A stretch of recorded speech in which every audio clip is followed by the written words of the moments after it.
Hey guys, how are you? How are you guys? How are you guys? Sorry tanonoka kupinda, pane zvanga zvichiitika. Tatambokanganwa password. Saka kuti tipinde palive zvazviri kunetsa maona. Very sorry. Hi Ru. How are you? Hi Lokadia Murwira, uri sei? Charity Magorimbo, muri sei gogo? Joyce, how are you? Blessing Sambadzi, uri sei? Kariseka live. Muri sei mu comment section. Baba Masawi muri sei? VCM uri sei? Vangani vakamirira zvibregedia, guys. Guys, zvibregedia zvandiri kuona. Guys. Chai.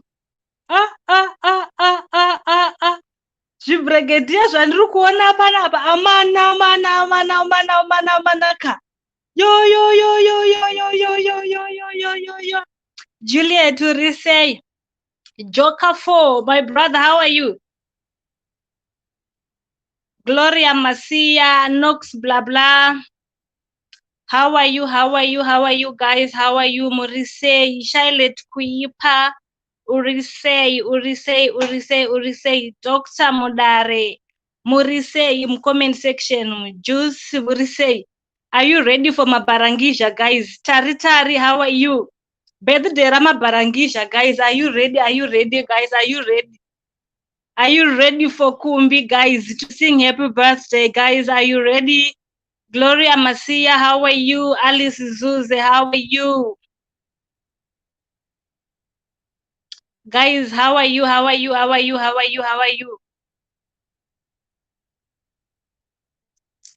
Murisei Mashemarians. Amanaka zvibregedia zvandiri kuona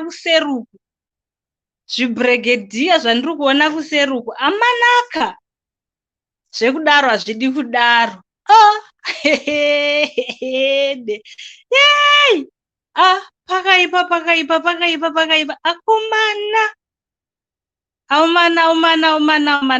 Amana nda-apologize kuti very sorry tanonoka kuya pane zvanga zviri kuitika.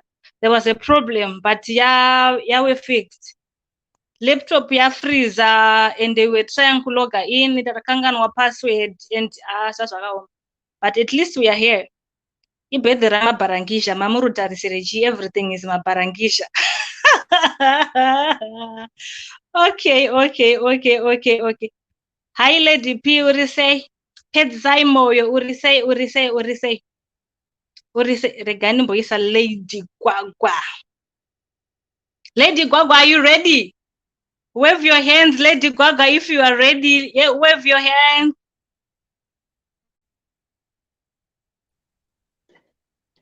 Hello.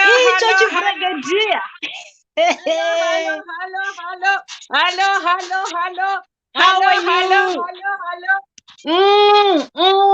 Hey, South Africa, hello. Swaziland, hello. Lesotho, hello. International, hello. Yeah, tauya takarova South Africa. Yeah, Kumbi. Regalia South Africa, representing South Africa.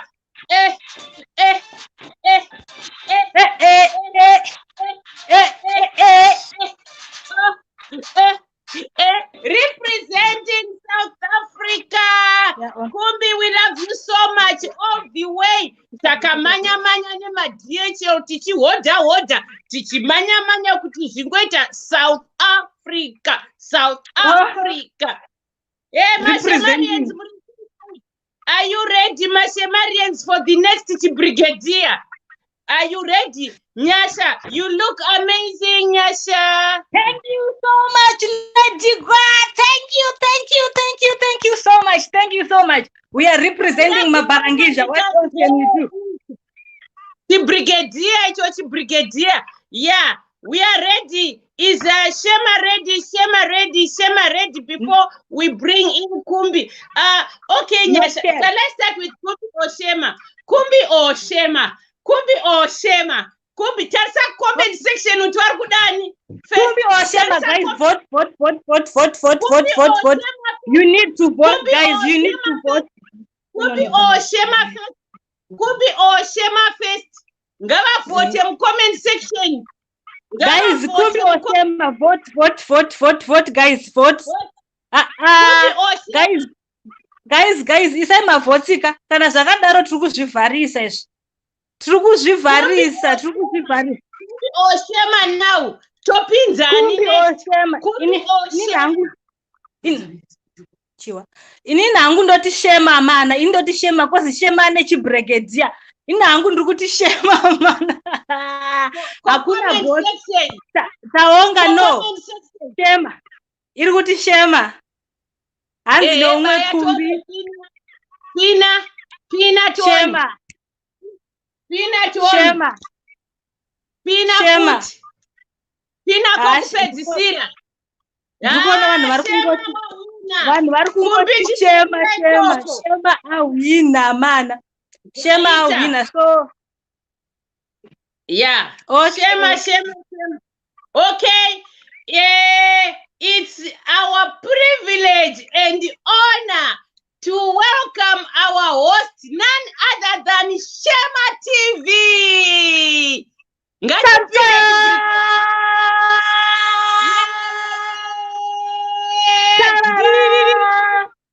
Boso rangu rakainde piko boso.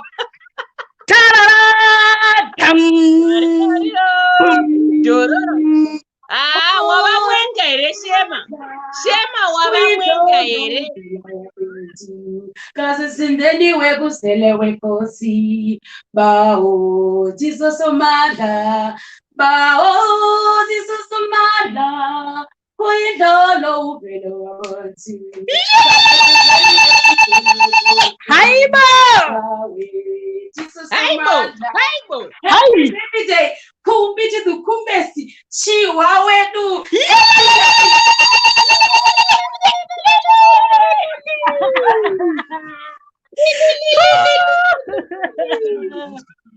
Okay. Welcome, guys. Over to you, Lady Gwagwa. Over to you. Hello.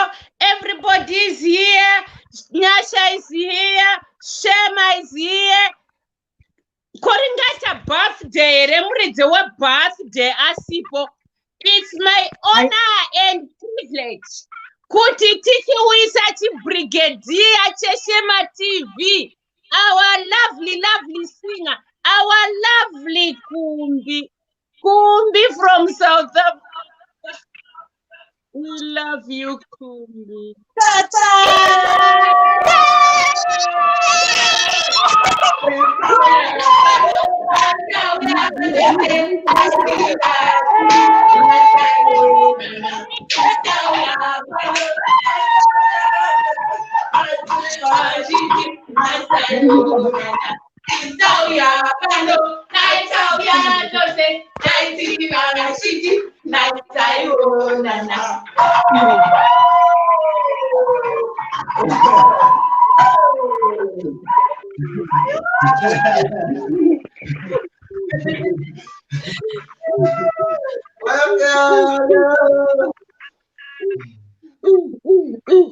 That would have put us.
What a welcome.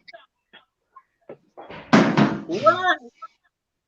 Icho chaita chibrigadier chesong icho. Chaita chibrigadier. Kumbi, welcome to your birthday. Thank you. Thank you, Lady Gaga. Thank you, Celani TV. Wakachena, Kumbi wakachena, mchenero wacho chayo chayo. Thank you. Lovely, lovely, lovely. Anyway, tisatendera mberi. Vana vanyatsoziva kuti chii chiri kuitika. Nhasi pano pane inonzi birthday yaKumbi. Kumbi ari kutena makore anonakidza. Anotaugwa hafu hafu. Mukasanteerera cheko hamumabati. Kumbi afamba nelife. Akabva muzero ground floor. Akapinda mufirst floor. Kumbi ari musecond floor. Saka musecond floor handizivi kuti ari muapartment ani. Comment section ndoda kuti imbogesa kuti Kumbi ari musecond floor apartment ani. Kana uchifunga kuti 21 unoti 21 ndo second floor first apartment. Saka ndoda kuti munyore maanswer as I have asked. Second floor which apartment? Rovai comment section. Toda kuona anowina comment section. Comment section ichigesa age yaKumbi music uko Nyasha. Okay. Hanzi na umwe Kumbi ane 25. Umwe ari kuti Kumbi ari apartment 6. Ngavanyore instruction ndati second floor first apartment. Ngavanyore according to instruction kuti game racho rinakidze. Okay. Ndavanyore zvishwandise. Comment section. Can you follow instructions so that the game inonakidza? Kana ifunga kuti Kumbi is 22, unoti second floor, second apartment.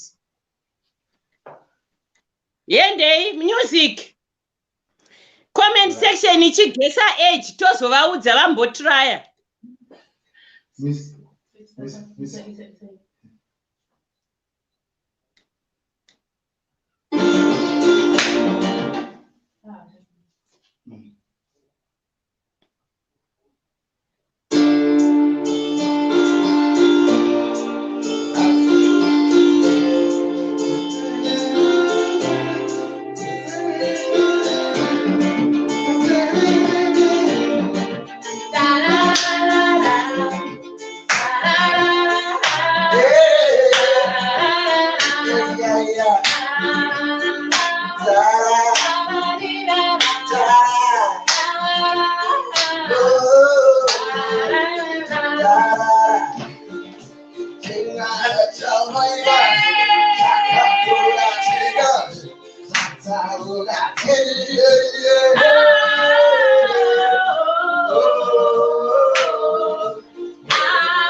saka ndofunga tichatanga netoast yedrink. Isusu kuno ndaona kuti since kuri kupisa and it's a traditional birthday. Ndiri kutosta nemahewu. Ndiri kutosta nemahewu. Saka mahewu angu, because it's a traditional, ndiri kumaisa mu traditional as well. Awo mahewu angu andichatosta nawo. Imuwo vhurai matoast drink. Ini ndiri kutorova riri hewu, tarisai. Hewu. Okay. Yes. Yeah. Tangoti zvese zvikuita traditional. All right. Saka dirai madrink enyu tuone titoste. Titange netoast. We are in my hill. We are in my hill. We are in my Mahewu. We are in my hill. Ayeye, mahewu. Ndokudya kwenda iwo mahewu. My hill. Ayeye, My hill. My hill. Maziva sinya emahewu. Nai Kumbi waiwana sinya emahewu. Ingataita telepathy nai. Mahewu, isai mahewu enyu tuone. We going traditional today. For Thailand. Thailand. Murukupinda neipi ko toast up. Vari pamute zvavo. Thailand. Hello, ladies. Nyasha na Shema. Muripa. Yes, that's okay. Muripa mute vaskana. You are on mute.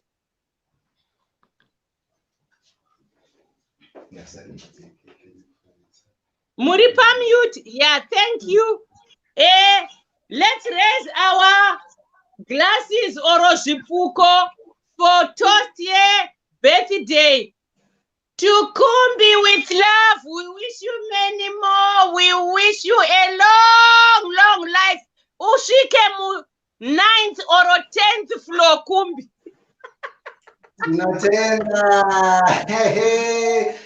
We want a message from Thailand for Kumbi before we clash our bottles. Thailand. Okay. Our message here. Okay, let me just say my message. Not our. Yeah. It's mine here. I just want to say to Kumbi, happy birthday, my dear friend, my brother, I don't know how to say it, because the Kadaku mentioned the CV is actually big. I wish you many, many more years to come. Ndoshuvira kuti usvike muzana, kuti tione your great grandchildren, kuti Mwari vakukomborere semaimbira wakaita kuti Mwari komborerai Kumbi. Tongoti happy birthday, my dearest friend. Happy birthday, Kumbi. Shema. For Shema, we're waiting for the first words. Shema. I feel sweated. Dipukute sweat. Yeah. Nikirikini. Kumbilicious Kumbaldo, happy birthday. I wish you many more years to come. Yes. I feel hotted. And God bless you. You are our advisor, our entertainer, our dentaldo, our everything here. So wish you all the best in future. And I hope ucharamba utasei uchitipatsirao uchifamba nesu pano paShema TV chitama drama. Mwah.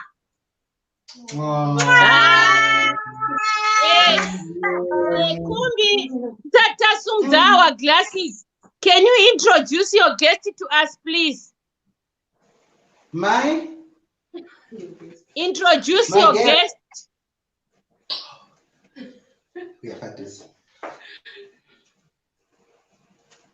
Yeah, see who take up with the pampe.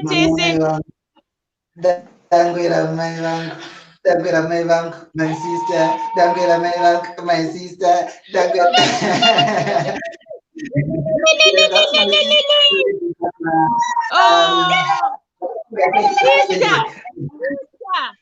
Sister, we love you. We welcome you. Can you say your words for the toast before we raise a glass, please? Toaster is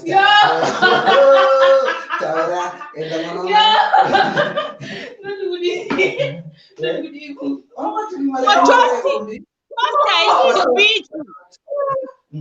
Okay. I'm speechless, guys. Guys, I'm sweating here. I'm speechless. Like seeing my brother growing up each and every day. It's so amazing, guys. I don't even know what to say right now. All I can say is say happy birthday to my brother. Like when I kukomborera, akuwedzera makore. Like aramba chikukombora the way he does, he did along the way kubva achikura until amen. And thank you also Kumashemarians for your love. To my brother, I really appreciate it. Thank you, Magani Koshira Mfungi.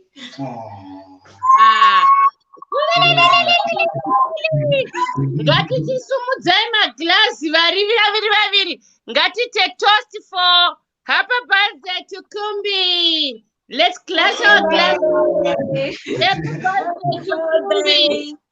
And let's a sip for the toast for Kumbi. Sip for toast.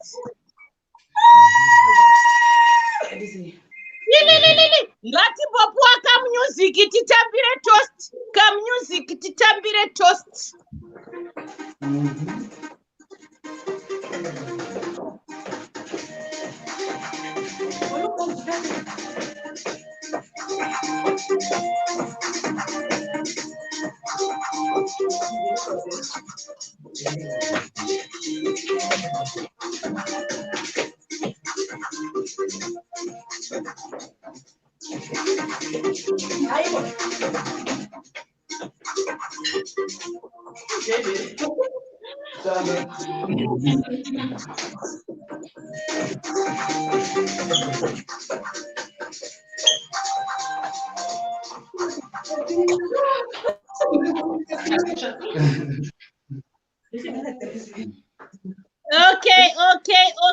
Okay. Thank you very much. Tachambodanza takatakura hedu rusero kuti chitamba hedu kuti zvifaye. Thank you so much. We proceed with the party. Iko zvino, we calling upon Shema to open the party with a lovely poem. All right. Wait a second. I'm going to have my lyrics a poem. Okay, Kumbi. Mutupo wako. Kumbi. Chiwa chebonga mutupo watakagurirana mwati kahange kuona tsimba kuona munhu todedera mwaita ngonyama chiramba kudya uswa kuona zuva musi wainodya kuvhima pamwe sedanga mumi chidya ndimire vanodya ichifamba chawa pasi chaora mwaita vaera imbwa vavhimi vejeri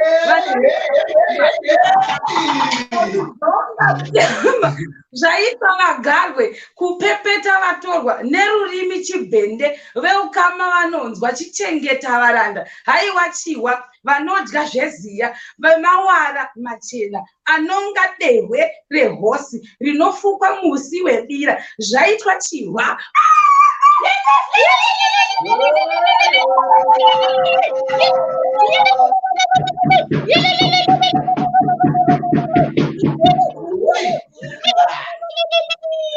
Zvaitika chihwe. Tazviona. Shema wakaipa. Wadetemba mutupo.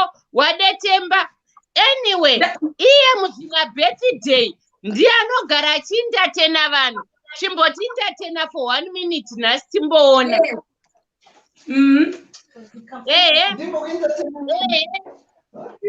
Wangofunga you can get away with it. I'm going to get away with it. Chimbotindatena for 1 or 2 or 3 or 4 or 5 minutes. Okay, just hold on.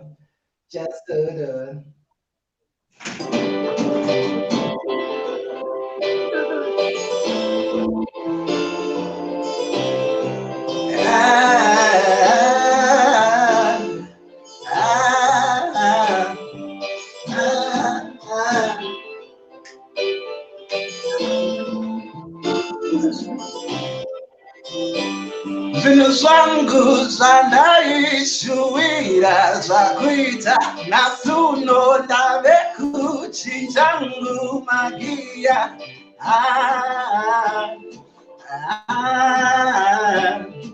Mwari komborera, komborera kumbi, agobudirira, zvigomuitira, akabavirira, zvichimuitira, ndeshamwari zviri, ndeshamwari, ndeshamwari zviri, ndeshamwari.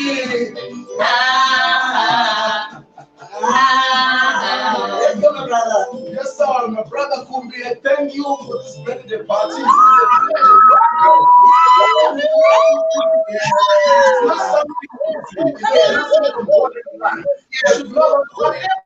Life, yeah, there's another 6 more. Yeah. We're expecting a 7, an 8, 9, and 10.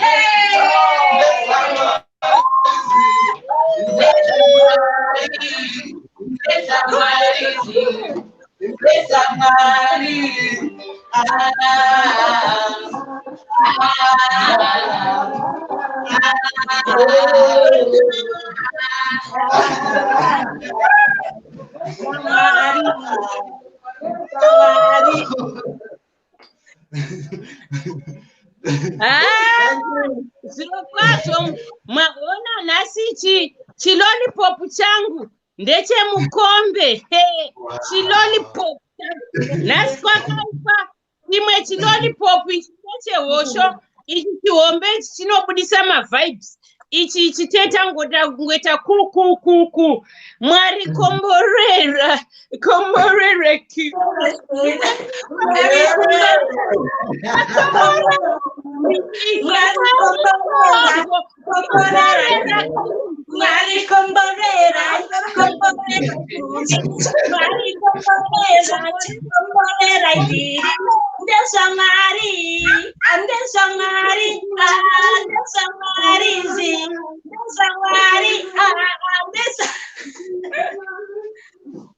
yeah.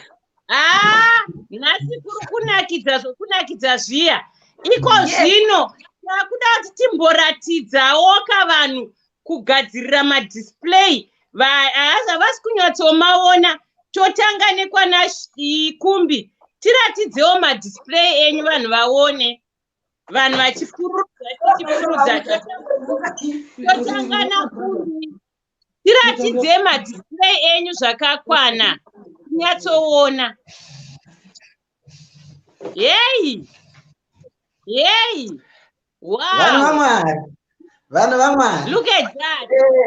Look at that. Hapana musasina jongwe. Jongwe rauya. Jongwe iro. Pedo. Kumbi. Nyatsoswededza pedo chero tisingakuoni toda kunyatsoona zvese. Unozodzoka hako. Look at that. Kwedera futi. Attention to detail. We want attention to detail. Wow. Yay! That is immaculate. Ijongwe redu iri. Then toenda panapa. Pane ngoma yedu. Pane ngoma yedu. Yeah. Then pane mamaskeda. So this masks were takamatenga kupi? Takama order. Yes, mamaskeda takama order. Then aya makore iate ku Africa. Tagazira African iate ku Africa mazengaya tamacheka nasi. Ku Africa tinoshanda saka ameno kana muchiona. Okay. Makore awo akati sokuti tiri kuona sa 62. Anofana kunge ari chii? Makore ndiaya. Mabara ndizvo. Makore. Zvakabarangidza. Makore 62 vamwe vari kuramba vamwe vari kuti i29 vamwe vari kuti 26 ameno ini handisi kunyatsomaziva ini. Ndichavaudza, don't worry mabarangizha. Don't worry mabarangizha. Don't worry mabarangizha. Don't worry. Thank you very much. Kwavasikana vepaThailand, tiratidzei mabarangizha enyu tione. Okay. Okay. Wait for my Barangisha girls, ne? Yes.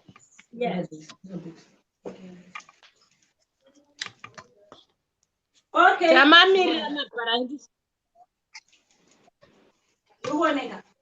Here we have our African broom. This one is a handmade. We made it here. This one. Wow. Yes. Yeah. And we have our rusero. Kupepeta zero. Then tine mikombe. Yeah. Yes. Netskwenda zedu. Yeah. Yes. Nekuri. Wow. Yeah. We haven't done it. Just a moment. Panapa tine moto andi muri kuona huni moto hatisi kuona. Mirai 1 second. Okay. Huni ari yedu. Then tine moto wedu nehuni dzacho. That's it. Hadzo red. Hakuna dzimwe dziya but huni. Then our African heads, you know this one, good for Africa kuno pisa. For Africa kuno pisa. So we always wear it the mura. Nanda kanga no hari ebi, name goat. Hari, name goat. Trend apatine rume rusero uru. Then it tine paja. It's a handmade as well. Then twaita rupasa. Yeah. Yes. Then taita setup yekumusha ndimnoziya setup dzekumusha dziya. Mukanyatsoenda kumusha munonyatosvika mogara. Mobikirwa sadza papoto. Ende motombotanga matswa mopepeta mozobika pamoto. No setup yataita. Ende kumusha kushande mabhurunga kunoshanda muchairo chaiyo. That's why tayane original muchairo weku Africa chaiyo. Then nepadza rekuenda kumunda nerupasa rwekurarira nekugarira. Ndo zvataita. Mururu nametegwa kuvasikana vokuThailand.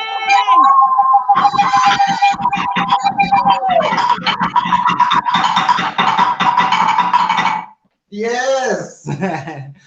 Mumiramira vasikana muri quality yekukanda mukitchen. Ndakuonai vasikana ndakutokumaketi. Yeah, muri quality yekuti tikukande mukitchen. Vakomana maona here vasikanavo vequality yekukanda mukitchen vanoziva tradition yekumusha kwedu. Izvoda kumboimbigwa izvi. Ngatipotsvaka kasong tisati tauya kwaLady G. Ngatipotsvaka kasong.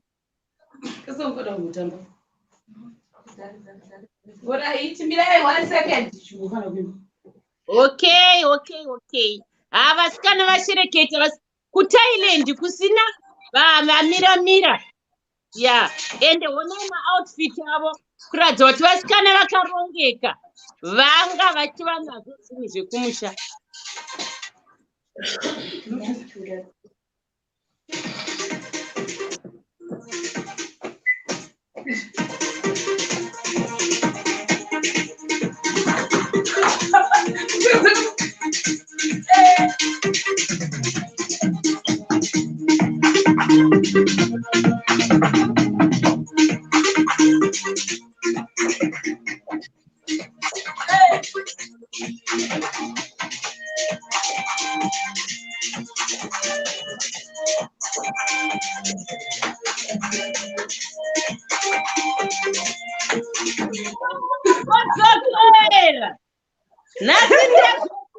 Pa South Africa, pa Johannesburg.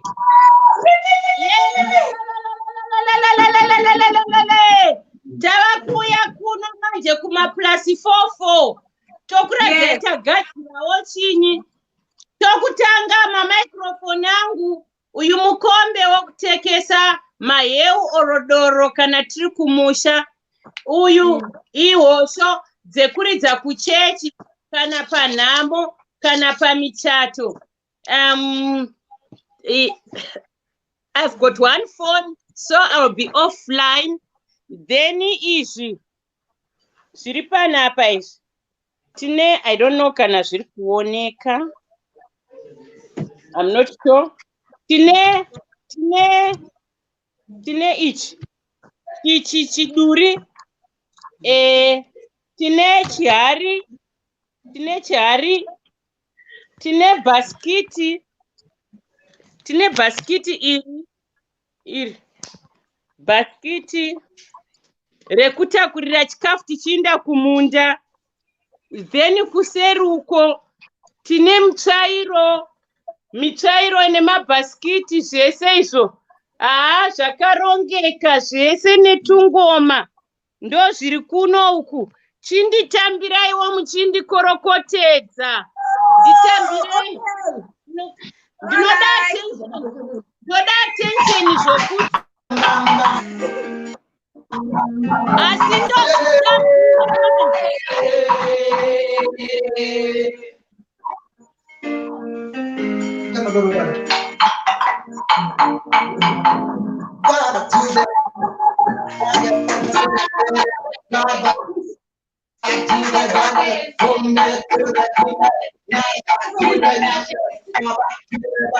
Blessing to the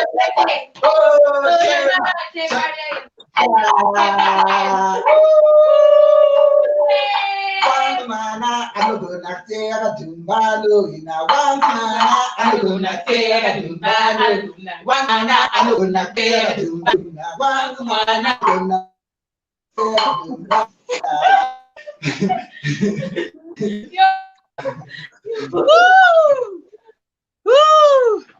yeah, nice comment section.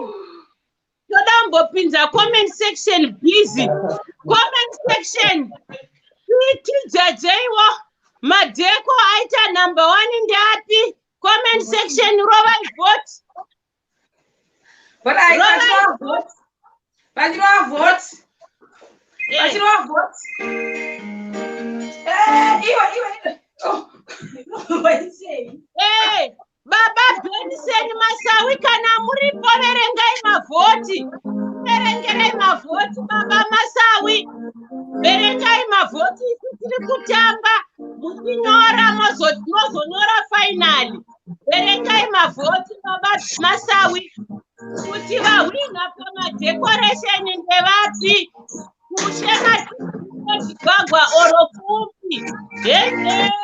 Votai comment section. Votai comment section.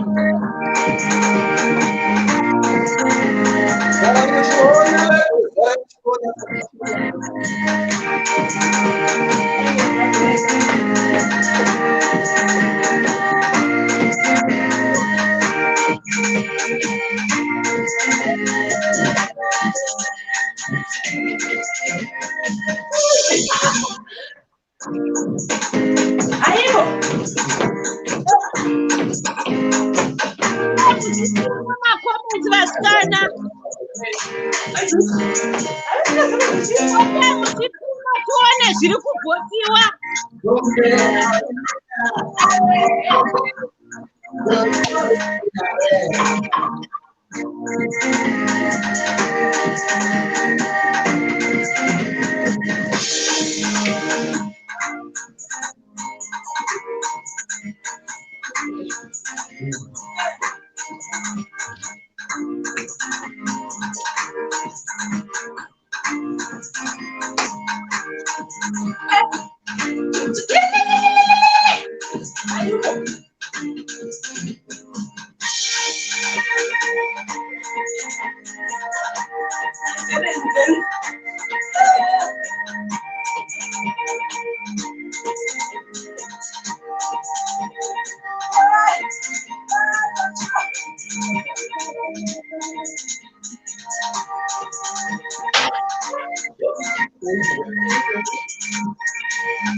Okay. Wow.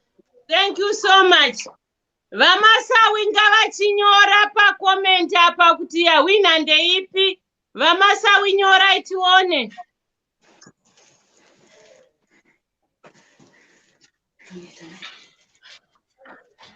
Takupai assignment yokuverenga saka chitipinirai kuti comment yopedzisira kuti vawina ndevapi tigopururudza. Tinogamuchira maresults nemufaro nokuti comment section haichepi. Yes. Vamasawi vavachiita basa ratavatuma here rokuverenga. Comments avo.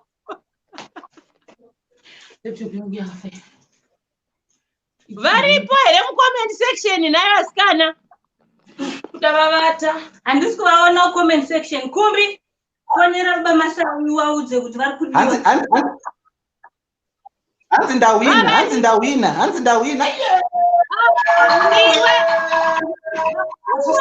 Iwe tokakuona comment ngaipiniwe comment iyoyo ngaipiniwe. Thailand yawina Aiwa pinai tione tesa comment haisati yawi. pana numwe angaripo. Iyo Thailand yawina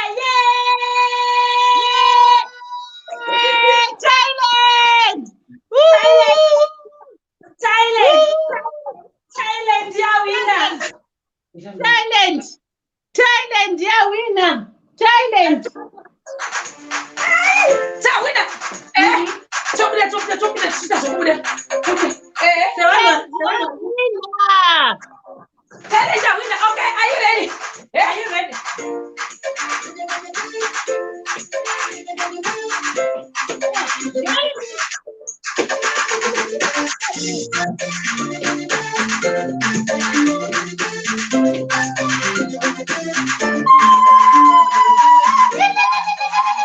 Naimi, you go for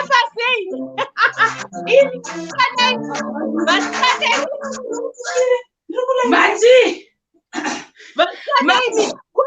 kuti chii verengai mushe. Asiti people, people. Iwe. Tanga verenga mushe. Verengai tiwe. Ora iti verenga asi people tiri kuisa zvedu. Silence. One. Kumbi. One. Thailand. 2 + 4, 4. 3. Kumbi. Alright, vaisa nemanhamba havana honda ndafunga kuti mapoints. That's fine. You are right. Type PayPal. You type PayPal waskana. PayPal mawina. Takutambira people. Let Baba help us pray to download. Yes, PayPal waskana mawina. Buy PayPal to online. Yes. Wait.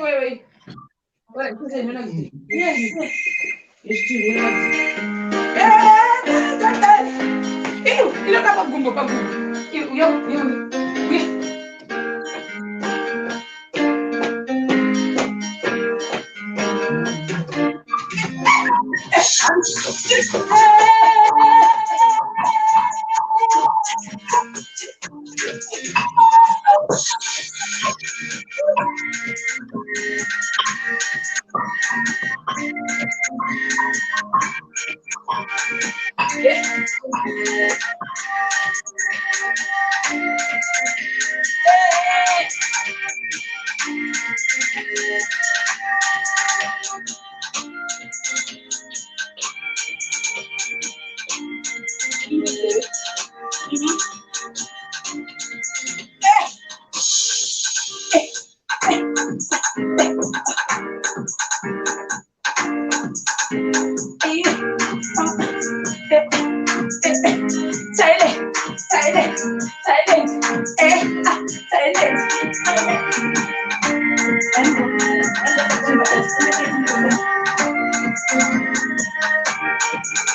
Thank you very much.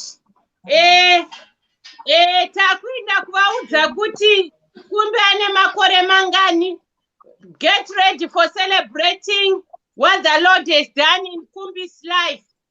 Congratulations, Kumbi.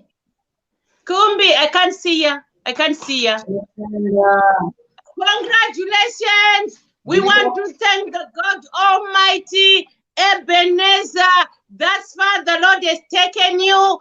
Ladies and gentlemen, boys and girls, Kumbi is turning 27 years today. Mururune metegwo.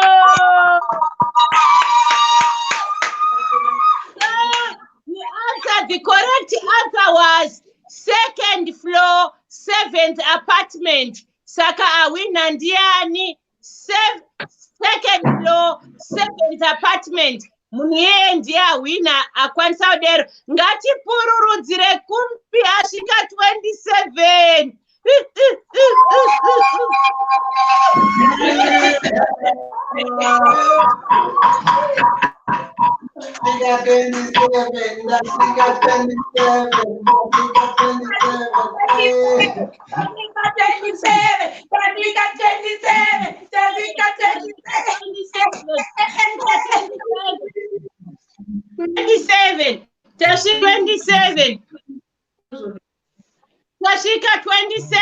Ashika 27.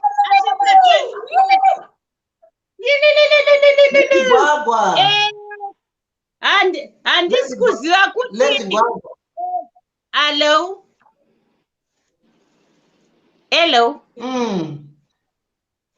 Muri kutinzwa? Yes. Pari kuitika confusion. Ini ndine siri kunyasoziva makore angu.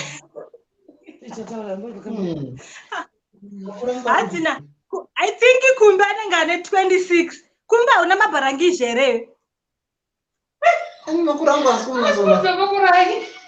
Ndatina chivini. Kuwana mabharangizha. Kumbi uri mabharangizha iwe. Ndakakuvhunza. Then pandakawa uchiti 27.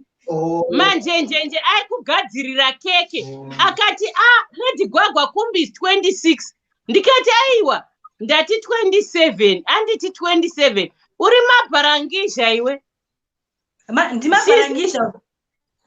sisi tudze makore emwana uyu kuti so ane makore mangani nhasi asisa mangani ndandazviona apo kuti 26 iyo 26 point of correction masemarians ivava babava like any other men vari havazivi mabirthday avo nevana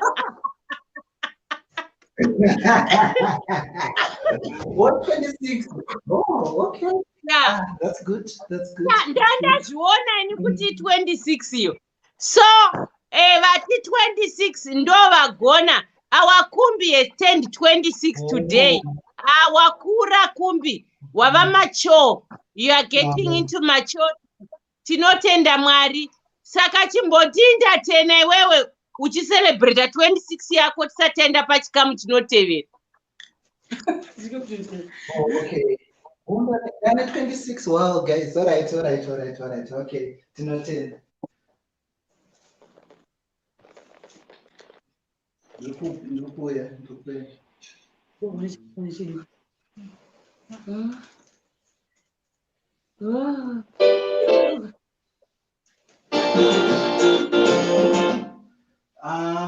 Vasikana ngavamboplaya something ndichitsvaga zvandiri kufila inini.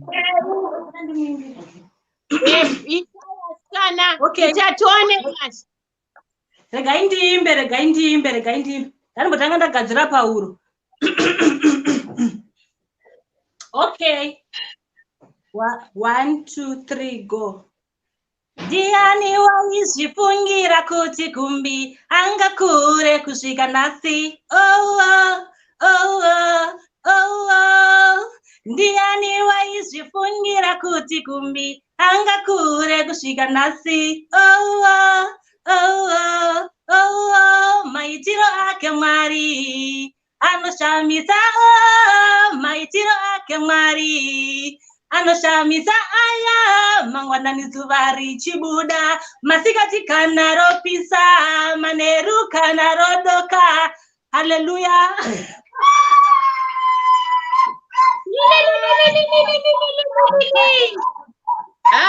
Waronga mabharangisha waronga. Kumbe asatadzokere timbomupera. Ndichekereiwo kana manjenjenje arimo mucomment section anyore kuti cake riri ready here.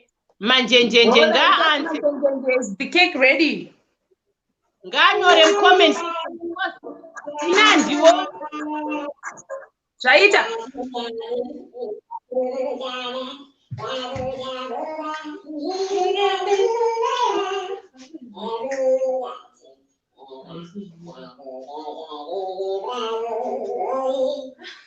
Mabarangisa. Feel, need to feel mabarangisa. Juga master, dikasih caita bo. Langgar kapreta. Mabarangisa.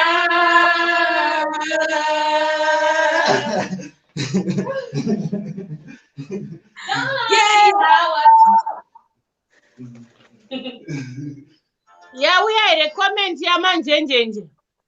Haisati.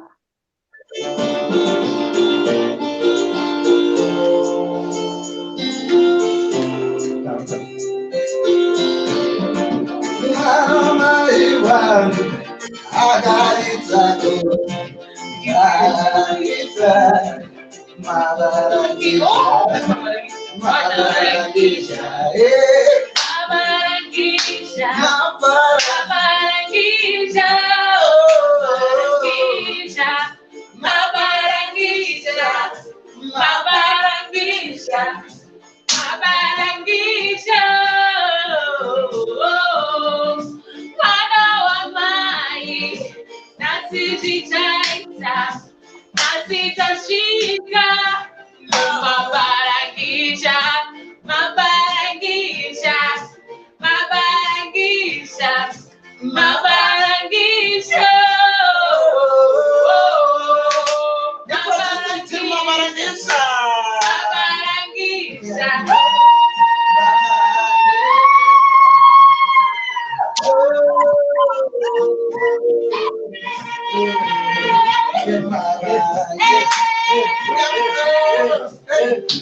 Okay. Hello. Kana sister manjenjenje vasina kukomenta kuThailand kune keke here because inini ndandisina cha keke ndandakatemba namanjenjenje tongoramba chinda kudaro ndauzoya naro ega mubox. Chiuya ine renyu titange renyu tisati taenda kumabharangizha section tombotanga nere kuThailand. Mambo sina saka biti kedu kama futi keke saka mirira keke.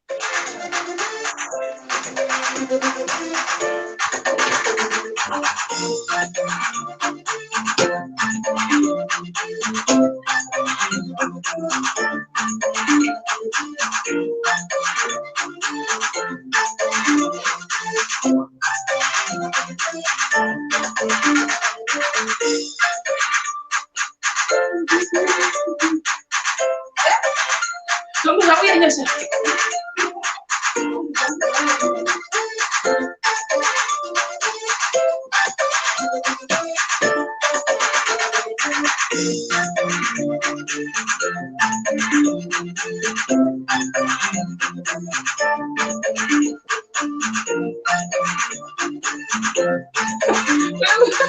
Shema.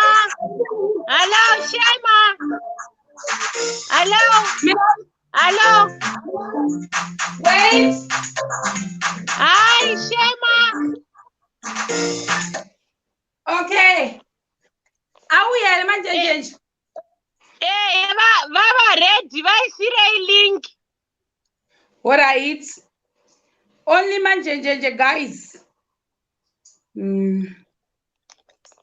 Mrandi pisire ku inbox manjenjenje link.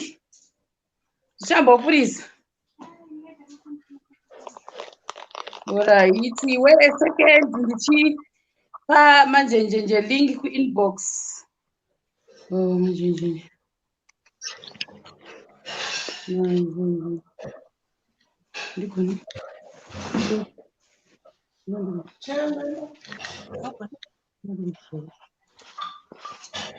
Alright, ndapa manjenjenje link. Ngatiimbe takavamirira titange nere kuno kuma +44 tozoenda kunere kuThailand. Ngativamirire vachiuya tichiimba tichifara.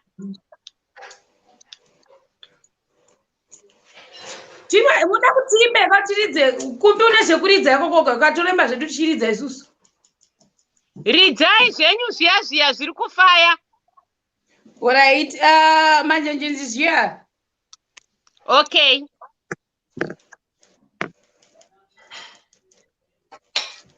Okay, manjenjenje.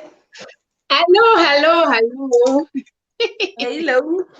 There's the cake. Hello. Keke rashika, the first cake. Sister manjenjenje. Tosia nguva inokwa muri. Mo presenta keki nokurikata ne happy birthday. Tozoenda kunere kuThailand. Tozopedzisira nere kuSouth Africa. Over to you, Sister manjenjenje. Hello. Happy birthday, Kumbi. Doyone microphone yangu na I don't know. Mukunyatsoruona here. Nyatsoibudisai keke renyu rinyatsoonekwa uAfrican hwaro. Budisai keke renyu rinyatsooneka uAfrican. Yes. Absolutely. Wow. Riri kuonekwa here manje? Motirondedzera kuti riri kurepresenta chinyi zvese morondedzera. Hi Mashemarians, happy birthday. That's ndoyone microphone yangu. Ndekukumbira. Happy birthday Kumbi. May God bless you with many more. And ndichamboimba mbichana. Singe chinonzi tindakuita unge nyasha wanokanganwa. Oh hi Shema. Oh you look good. Hi Lady Bagwa. Hi Nyasha. Hi Kumbi. Inonzi Mwari vakuropafadze nemamwe, Mwari vakuropafadze nemamwe, Mwari vakuropafadze nemamwe, Mwari vakuropafadze nemamwe, Mwari vakuropafadze neutano, Mwari vakuropafadze neutano, Mwari vakuropafadze neutano, Mwari vakuropafadze. Mwari vakupewo wisdom, Mwari vakupewo zvaunoshuvira, Mwari vakupewo zvishuviro zvemoyo, Mwari vakuropafadze nemamwe. Happy birthday Kumbi. Keke randakagadzira, it's a keyboard since Kumbi is a music fanatic. That's the keyboard ne microphone yacho. Minona runyatsooneka. Indisai pakati. Swederai ku left. Left. There it is. Rakuoneka ka? Yes, that's the cake. It's just a keyboard. I was trying to play with the skills. That's the keyboard. It's a keyboard cake. Special for you Kumbi. Uchimba zvako ndichakudyira unfortunately the cake. But it was going to be nice. Uchidya uchimba. Wedzerai volume. Ndichakudyira keki Kumbi. Ungori padhuze zvako uchidya uchimba song dzako ana mabharangisha nedzimwe dzese idzi. Uchidya zvako keki, but ndichakudyira haisi problem iyoyo. Kukudyira tinongoita ushumirwe pasi pemhino. Saka this is your cake Kumbi. Happy birthday to you. Mwari akuropafadze nemamwe azere nenyasha. Ndakucheka keke manje. Power off.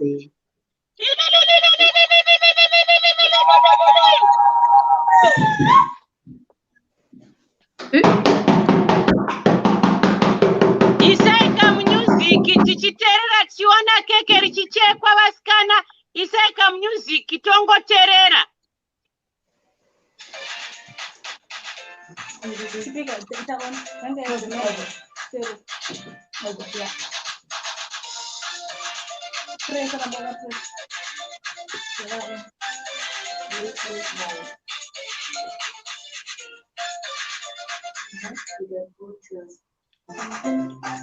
Makendo zenda kutopera kuno.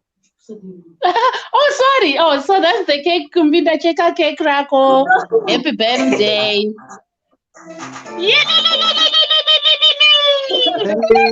you very much. Ngatiimbire keke reku +44. Ngatirimbire music vedu vetitambe. Number one. Music, please.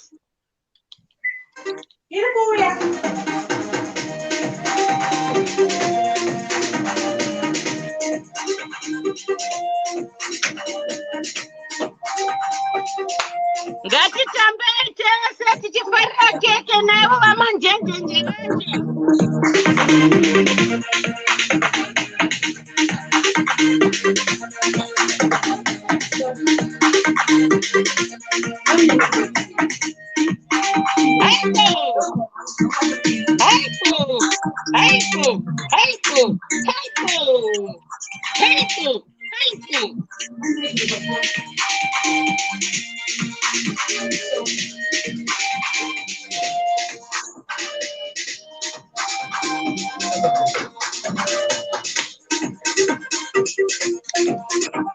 Thank you very much. Kumbi, you want to say something to Sitimanjenjenje before we move over to Thailand? Yes. Kumbi, if you want to say something about your cake before we move over to Thailand. Yes. Thank you, Lady Gaga. Thank you, Sister Manjenjenje. The cake is beautiful. Sorry. Lady Gaga, all right. Ngatiende ku Thailand. Wozongotenda ka1. Thank you. Okay, guys. Redu cake ka. I could represent anything, but we just want to sing happy birthday. Happy birthday to you. Happy birthday to you. Happy birthday to you. We wish you many more. We wish you many more. We wish you many more, Kumbi. We wish you many more. Yip yip. Hooray!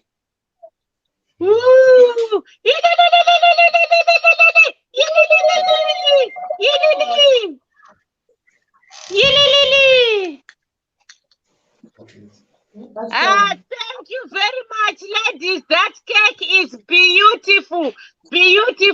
Saka Kumbi, talk about the 2 cakes at once before we proceed to the main cake of the day. Starting with Team UK, Team Lady Gaga +44, Team Manjenjenje. This is special, guys. I really appreciate. I'm actually overwhelmed, to say the least. I don't know what to say other than to say thank you, Manjenjenje. The love yandaona mukekeri yandifungisa my mother, because mama wangu anoera mtupo yo Saka. This is really special. It means a lot to me, and again, thank you. Team Thailand, you know what? I'll forever be grateful. Ndongora manchingotenda futi. Marishaira zvenyu zvekuritaurira kuti rinorepresenta chi, but I know kuti it represents love. Beyond everything zvese zvaitwa, there is just love and passion there. Saka I really appreciate it, and well, thank you so much. This day couldn't have been any better. Amen. Thank you so much, Kumbi. Inini kekere ku Thailand ndariwanira theme. Seamless. Mazviwa here vasikana. Takamirira. Theme yekeke reku Thailand inonzi Kumbi to the Kumbesi Mabarangizha. Mabona. Kumbi to the Kumbesi Mabarangizha. Kumbi to the Kumbes. Yeah, Kumbi to the Kumbesi Mabarangizha. Saka pa South Africa pa. Sisi tamirira kuti mutiratidzewo cake riuye pakati tigoita cake cutting yedu. Pa South Africa kwacho kune party tamirira keke renyu.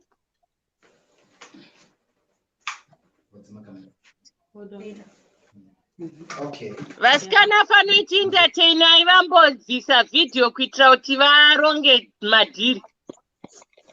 Mari komborerai Kumbi. Mari komborerai Kumbi. Agobudirira.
Okay, we are ready. Okay.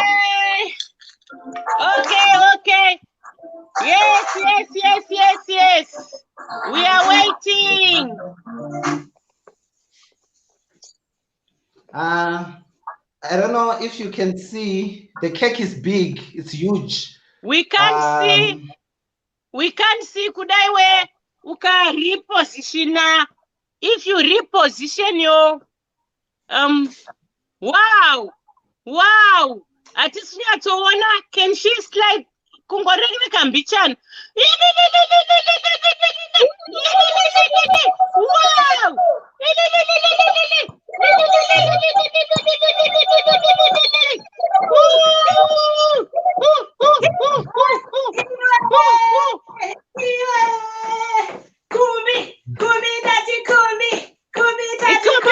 Kumbi, hero gitare, ndabata warangu, hero gitare, ndabata warangu, hero.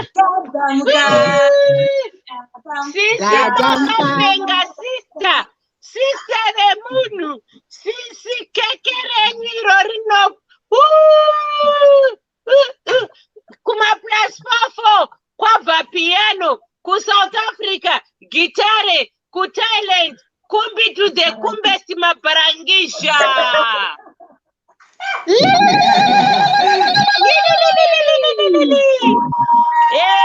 Saka yasvika nguva yekuti sisi vagotibatsira kucheka keki, but vasati vacheka keki toda kumbodzidzisana nezvemakeke aya.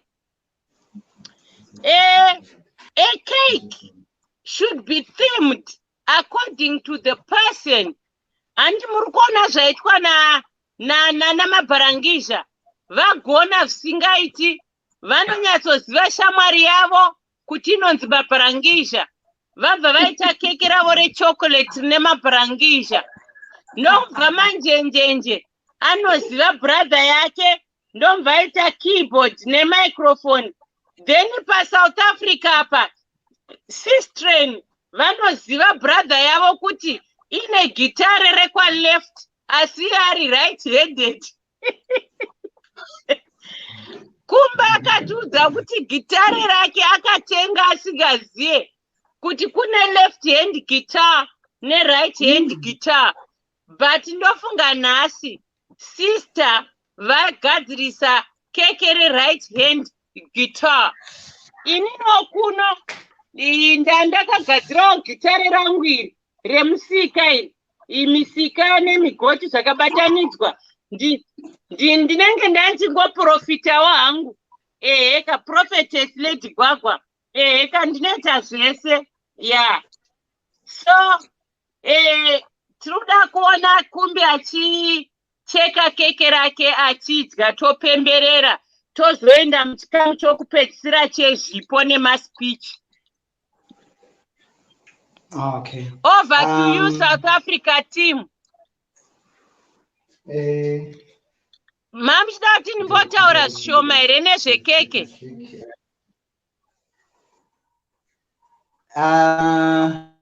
Michael, zvenyu kutaura, tinongone a bit of challenge nepositioning cake. It's a huge cake.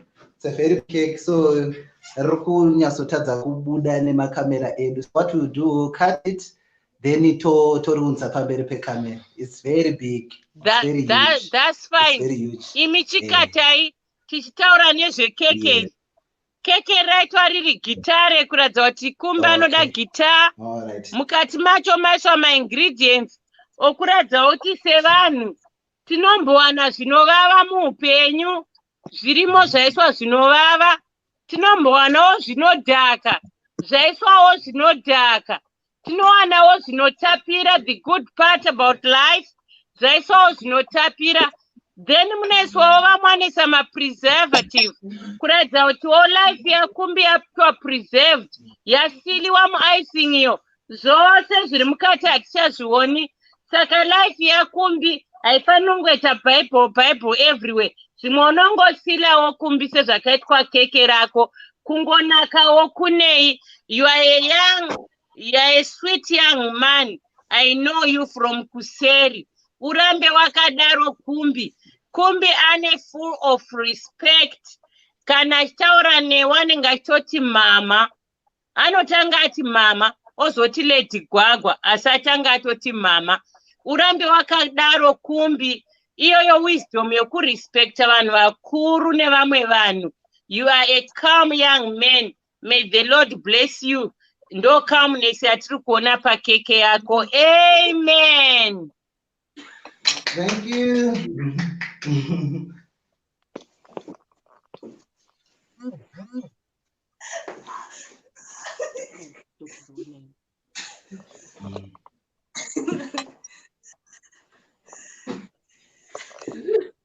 Mashoko makukutu Lady Gwagwa.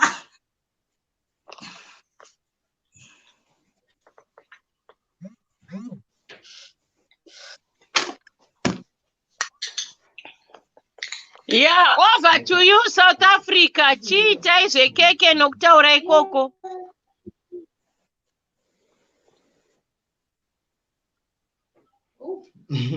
Okay, Lady Gwagwa. Munandiregerera keke iri kai. Ndaspera ndakaritarisa radhilifarwa nhasi.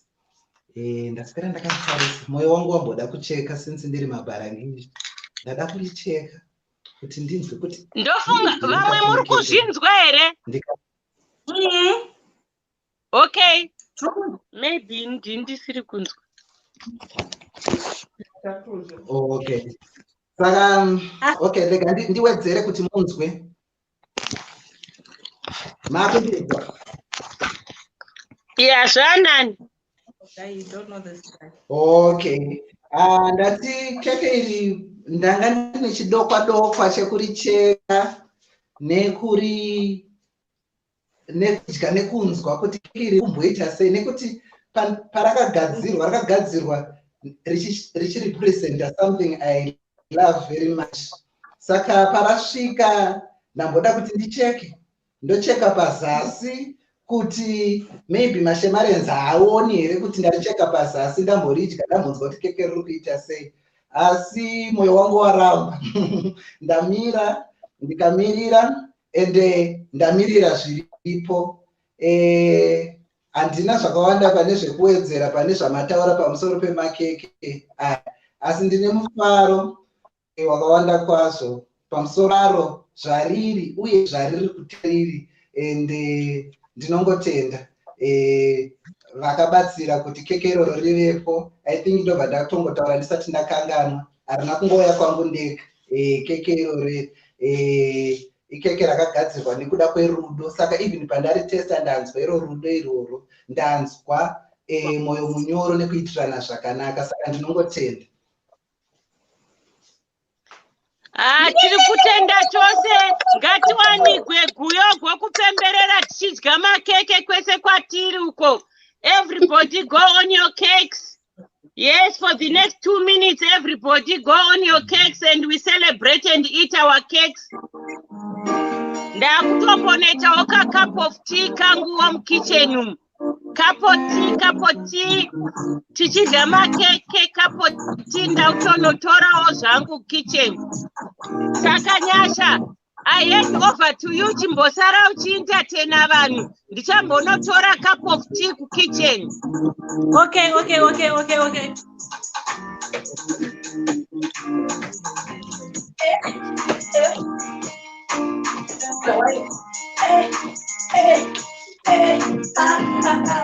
Ngati bonge South African dance hapo. South African dance muchidya makeke. Kumbi South African dance muchidya makeke hapo. Nyasha, comment section yaona keke. Regista volume. Arusa.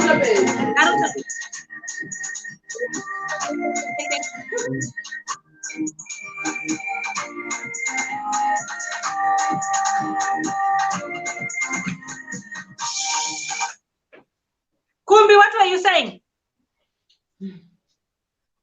Kumbi. Comment section yajika keke repo. Comment section. Daira tone ukadaira nekwa uri keke rinobva rauya daira nekwa uri kana muri kutya kuti munoedzera weight is just for one day, it's just for tonight. Mangwana munomuka muchienda kujima mana. Comment section daira muri kuda keke richingo daira nekwa uri titumire keke rinonoke kusvika rinosvika izvezvi Kumbi anoziya madhira acho 2 minutes anenge ari tumbina tine rusero nebroom 2 minutes anenge ari Kumbi anenge atoritumira anoziya madhira acho. Comment section daira it is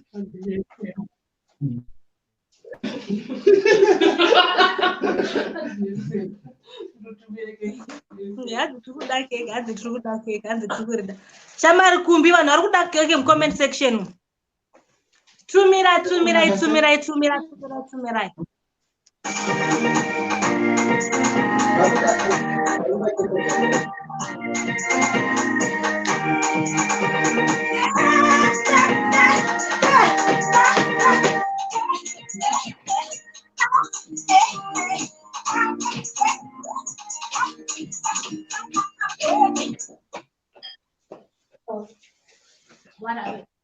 Yes. Murisei kwa muri.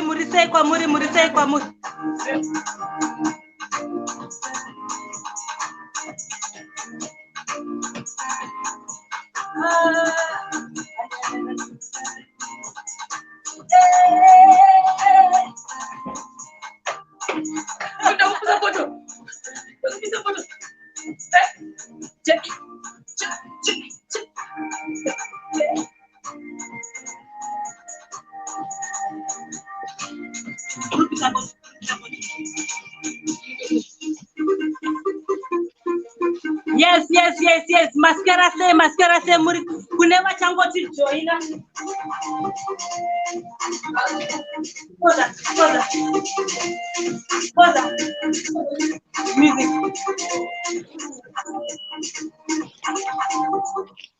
Mascara se kune vachangoti joina. Pano Pashema TV, we are celebrating Kumbi Mabarangija Celani Madziwa kuti asvitsa 26 years muzuvara nhasi. Tiri kupembera munguva ino. Just mention kwauri tione kutumira keke arinonokira svika. Kana uri kuma plus 44 ingo mention kuti uriko sister manjenjenje variko kana uri muAsia Asia padhuze apa takangobata riripo keke panapa kana wapinda uriko kuAfrica uko just mention South Africa inozviita ndakatamba navo kubva kare amana vanozviita vanhu ava ndinovaziva I know them kuti mashamarians akarongeka just mention kwauri tingo mention kwauri chete keke risike izvezi Kumbi anoritumira ane broom rake rimwe rearia chingo ukangoya kuseri chete rinosvika 2 minutes rinenge rasvika. Just mention hanzi pa Cape Town tiri kuda keke. Cape Town iri kuda keke Kumbi tumira keke hanzi nanatsai pa Cape Town tiri kuda keke pa Cape Town. Hanzi pa Botswana Kumbi pari kuda keke. USA iri kuda keke. Australia na Joka acha ari kuda keke. Then pane admetera zvemazondo akomana panapa hanzi pa Midrand pari kuda keke apo. Cape Town Kumbi Cape Town UK yuko amana pa UK yapo na sister manjenjenje +44 Lady Gwagwa na sister manjenjenje tumirai keke South Africa Cape Town anti tumira keke Kumbi panati +244 andinyasoziva kuti ndekupi Titanaka ndekupi uko andinyasoziva zvangu Australia Joker 4 ati ari kuda keke pa +44 na nationals tumirai keke pana ati ari pa East London pari kuda keke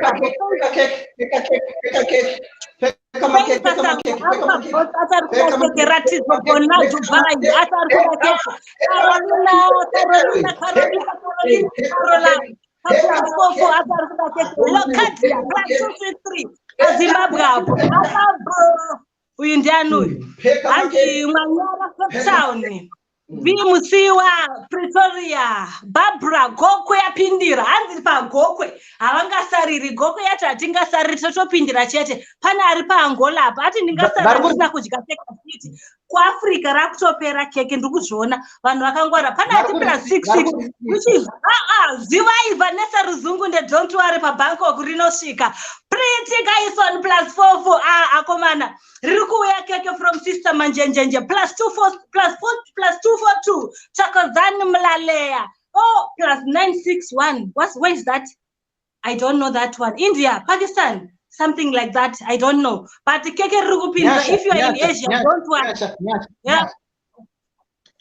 Nyasha. Anti keke pana kutoti receive tarisa comment section pana ku receive ere makeke umo because ari kutotumirwa instantly keke richitosvika pamunhu tarisa receive Lloyd pamashi German kana wa receive kasika receive ndoni na keke asina kwako don't worry shero narugadzisa zvinhu zvacho shema ari kusota Namibia keke ku South Africa rakutopera Nolini atari pa Namibia apo please Singapore don't worry pa Singapore pa Serapo rukuya shero nakutotumira zvinhu zvacho kuda kwashe rangu razoya Kumbi kuda kwashe hanzi razora Kumbi zorwa keke kumeso sister Didi hanzi chizorera Kumbi keke kumeso uko pana zvatorwa mukombe section hanzi Kumbi ngazorwe keke kumeso uko sister Didi hanzi zora Kumbi keke kumeso hanzi nalokadzi yakuno rasvika akomana ratosvika Spain, oh my God, thank you so much. VCM +44 sister manjenjenje hanzi tumira ikeke hanzi kudurban rasvika kudhara vepa South Africa vanonoki Dr. Mudare received inga South Africa yesikunonoka hanzi nachidomandisiya please chido uri kupi taura hanzi pa Cape Town tariona keke rasvika pa Gaborone hanzi keke rasvikapo akomana hanzi Congo rasvika Africa isikunonoka Africa iri kumhanya +44 akeka hanzi asikusvika hanzi na Juliet ku Cape Town thank you Kumbi rasvika USA ratosvika pupurai ungavana vasikunonoka rauya vanga vari kuda kuti Kumbi azorwe keke kumeso sorry ilos Kumbi ingonanzva shamari sanyari kamera ingonanzva hanzi na Admire tabatidza Bluetooth but hatisati rasvika Admire don't worry rako ndari pashero rakachengetwa naShema don't worry Admire rako rachengetwa naShema hanzi njasvita ndirini kuseri don't worry rako riri kuuya iye Shema ari kutofista nechekare hanzi vamwe vari kunyepa kuti rasvika pausori rasvika fast Joburg rasvika I think makeke munhu wese areceive keke rapera Nyasha rapera keke hanzi +44 rapera kuno kutasira rapera keke cheroro ku South Africa rapera kuno kutasira Admire saka nchaziva nga vasina kudya vaya sorry yenyu. Thank you so much Nyasha for the active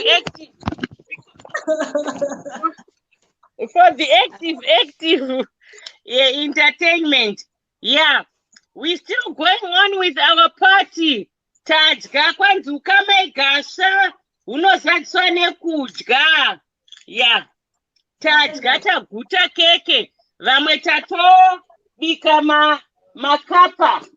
makapa tea tatoirova kapa tea tarova kapa tea tatopedza so tokontinya nepati yedu vasikana vambofamba handiti ndiri kuona kuti havapo.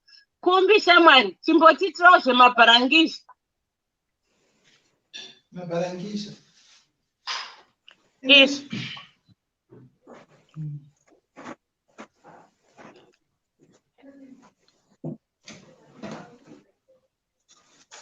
Mabarangisha.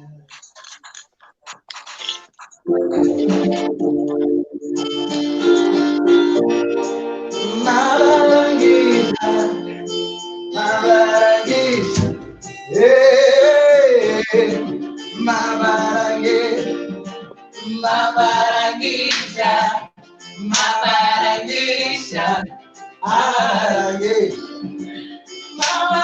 Mabarangisha. Mabarangisha. Mabarangisha.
Thank you very much.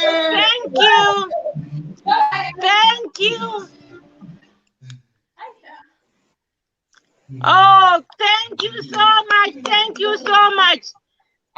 Birthday redura rakusvika kunonzi kwamvura yacheka makumbo. Kwamvura yacheka makumbo. Vasikana paThailand apo. Mune something to do here ndisati ndaenda nemberi. Do you have anything else? No. Okay, takuinda kuma-presents. Gwendo guno ma-present tizere nawo Kumbi. Where is he?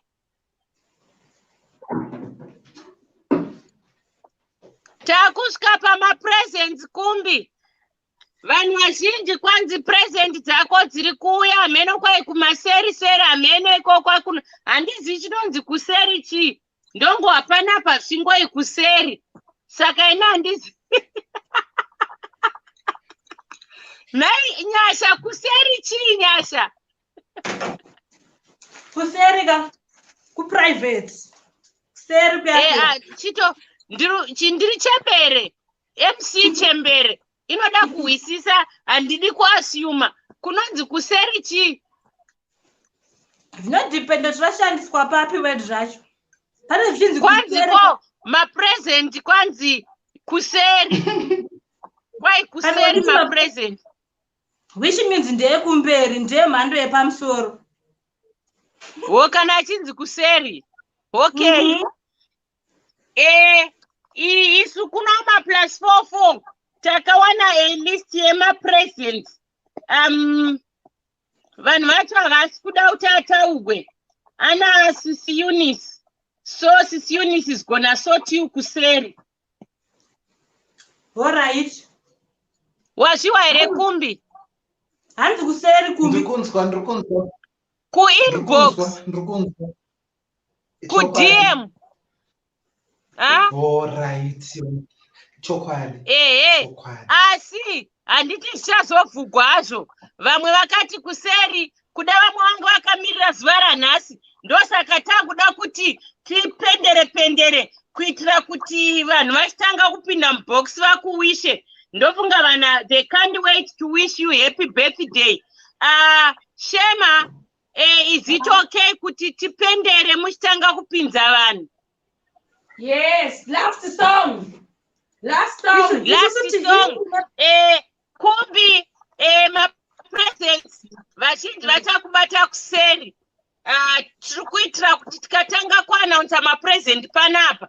Umwe munhu akazoita birthday akasapuwa ma-present zvinozonetsa. Saka kuseri. All right. Okay. Is that okay? Kumbi? Zvakangonaka chose.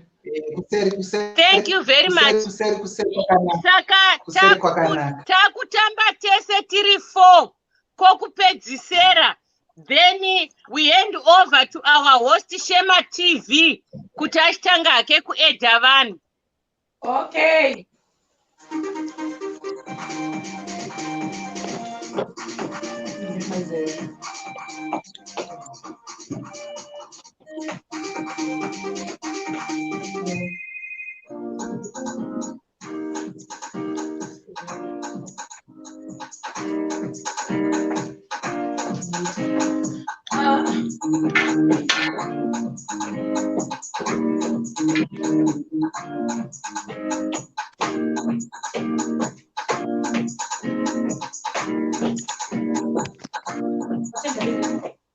No.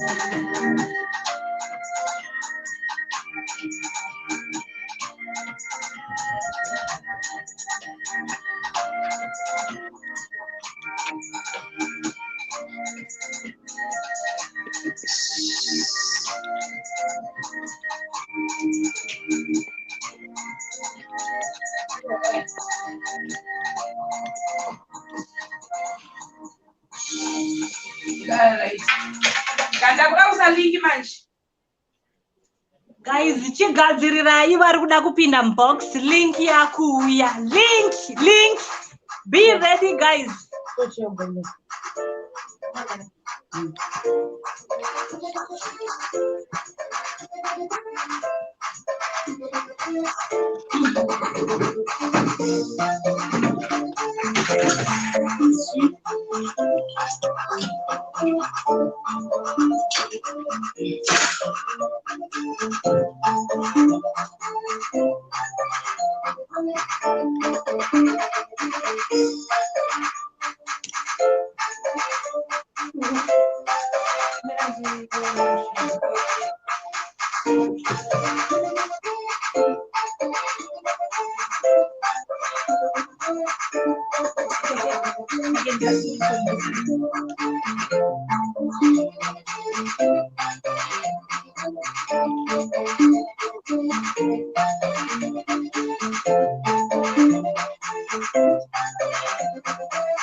Okay. There is a link for another upinda. Okay, sorry.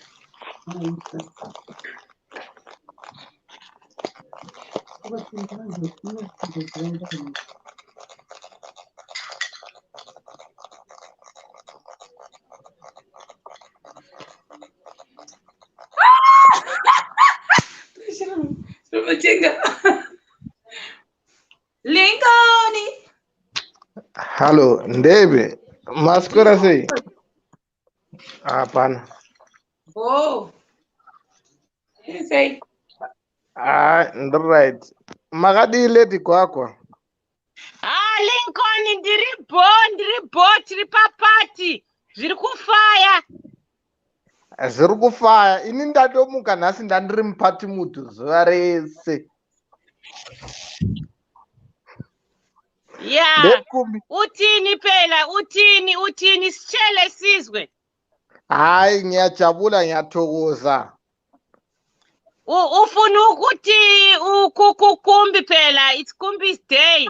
Muchele something nice phela masgestas. Mana ngimtshele lalela uzwe. Ngekumbi.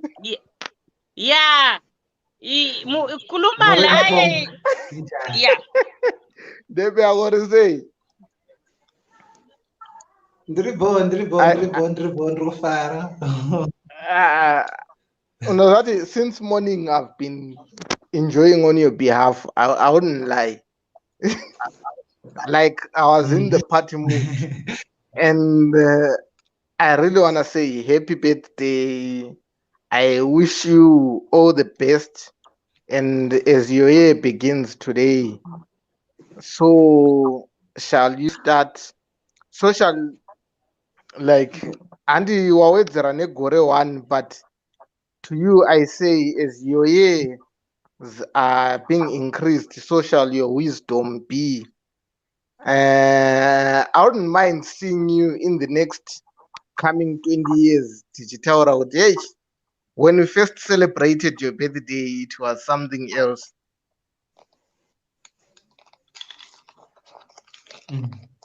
Yes. Yeah, so I just want to wish you a prosperous year and filled with much love, of which love whatever you want to exist. And I thank all the Shemarians for the love. I wish we could always be like this whenever we work together. Zvinoendeka. So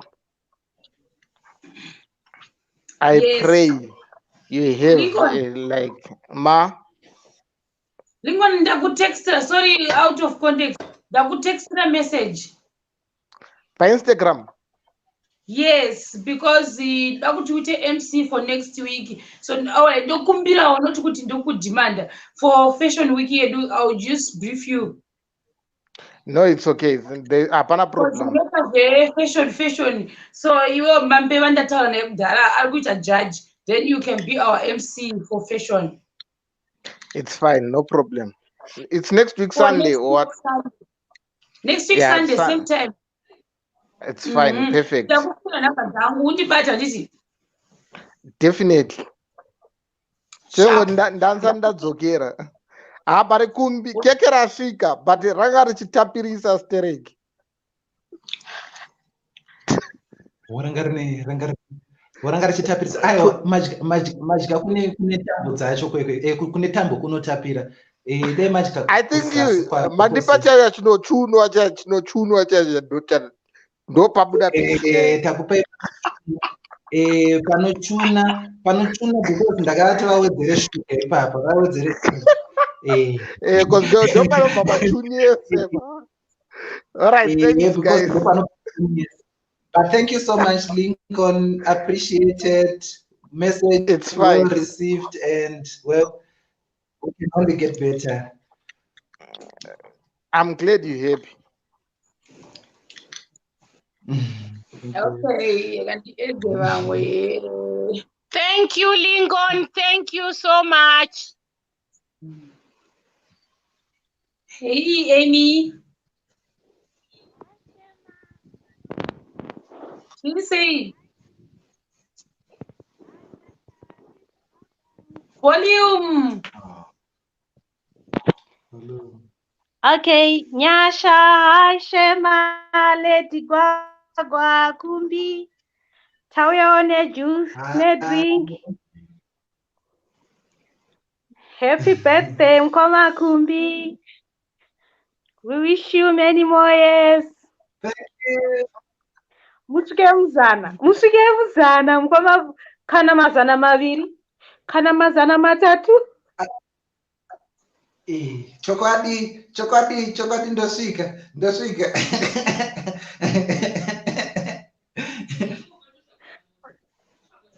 Ndarasika team guys, ndarasika ndagara ndagezawo ndakafunga kuti muchave nemaruva nhasi.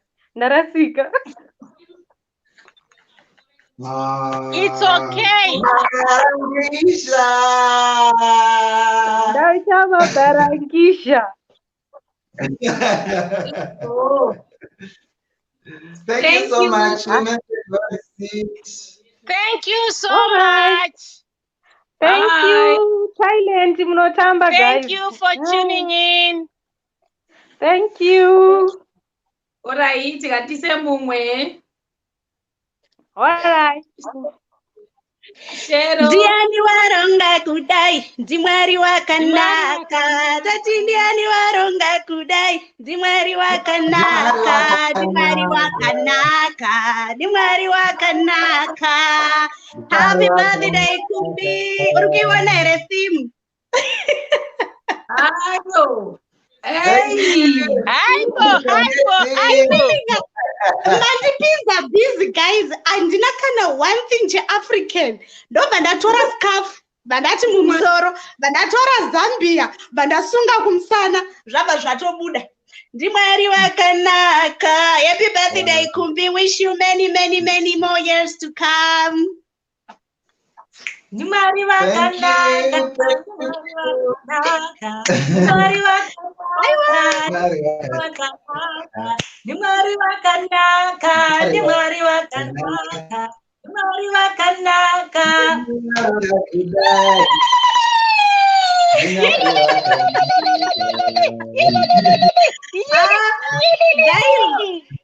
Guys, zvinhu zvenyu zvakarongeka. Theme yenyu iri so good. Mese makachena zvisingamboiti. Ende vasikana mamuchidhensa. Kumbi nehanzvadzi yake pasaidi.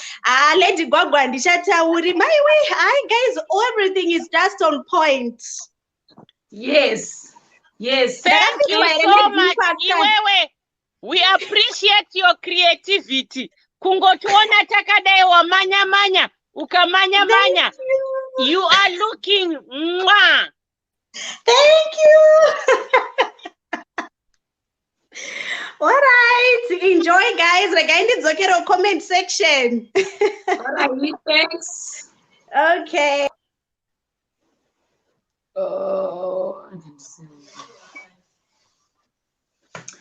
Vamasawi.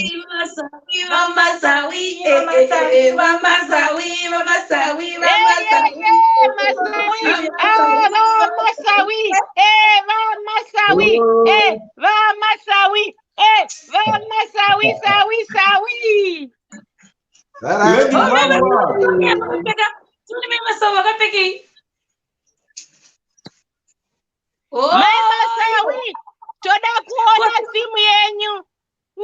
Ayewa, Lady Gwagwa. Just chill. Nyaira pandekuti ndanga ndiri very busy. Saka kuti ndiwane time yekumbotsvaga zvetimi zvamunondiregerera ndakaishayiwa zvokuti I had to make a sacrifice kuti ndinge ndiri panapa. Wow. Asi zvakadaro ndangotengawo mabharuma amuri kuona ari kumashure aya ndikafuridzirawo Kumbi. Ndozvekumaplazi 44. Ndozvekumaplazi 44 izvozvo. Kumbi. Kumbi anenge foni yake iri kudinga. Foni yake iri kudinga. Kumbi. Okay. Kumbi, uyoterere speech. Uyoterere speech ya technical advisor weshema TV. Ina ndiende kuseri ndakatogadziridza handiti unoziva. Ina ndiende kuseri ndakatopedza newe. Chokwadi. Kumbi, chinzwa kuti unondidaira kuti Masawi vakapedza ndamboti Kumbi anonditi Benson. Saka iwe wagona kudaira wandinyadzisa. Lady Gwagwa. Thank you very much for hosting. Aiwa, zvafaya, zvanakidza chaizvo, zvanakidzisa. Vasikana vanotinda tena vachiti challenge na Kumbi wedu hatigoni naye. Kumbi well done hatigoni naye. Vasikana amazing, shamazing. Wife yangu nhasi iripo iri kufara chaizvo naKumbi achaiwa nhasi ndamboona Kumbi taura kuchana kuna Kumbi. Nhasi mai Masawi chimbotipaiwo voice renyu asikana. Please. Kumbi.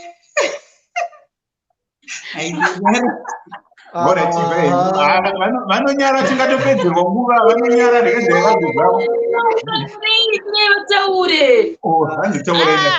Inzwai mama mai Masawi, you can do it. You have done it before, and today is the day which you are going to start doing it for the Shemarians. Please. Happy birthday, Kumbi. Thank you, Mama. Thank you. You are our firstborn. Ndiwe dangu. We love you. Shero. Usakangwane keki ra admire.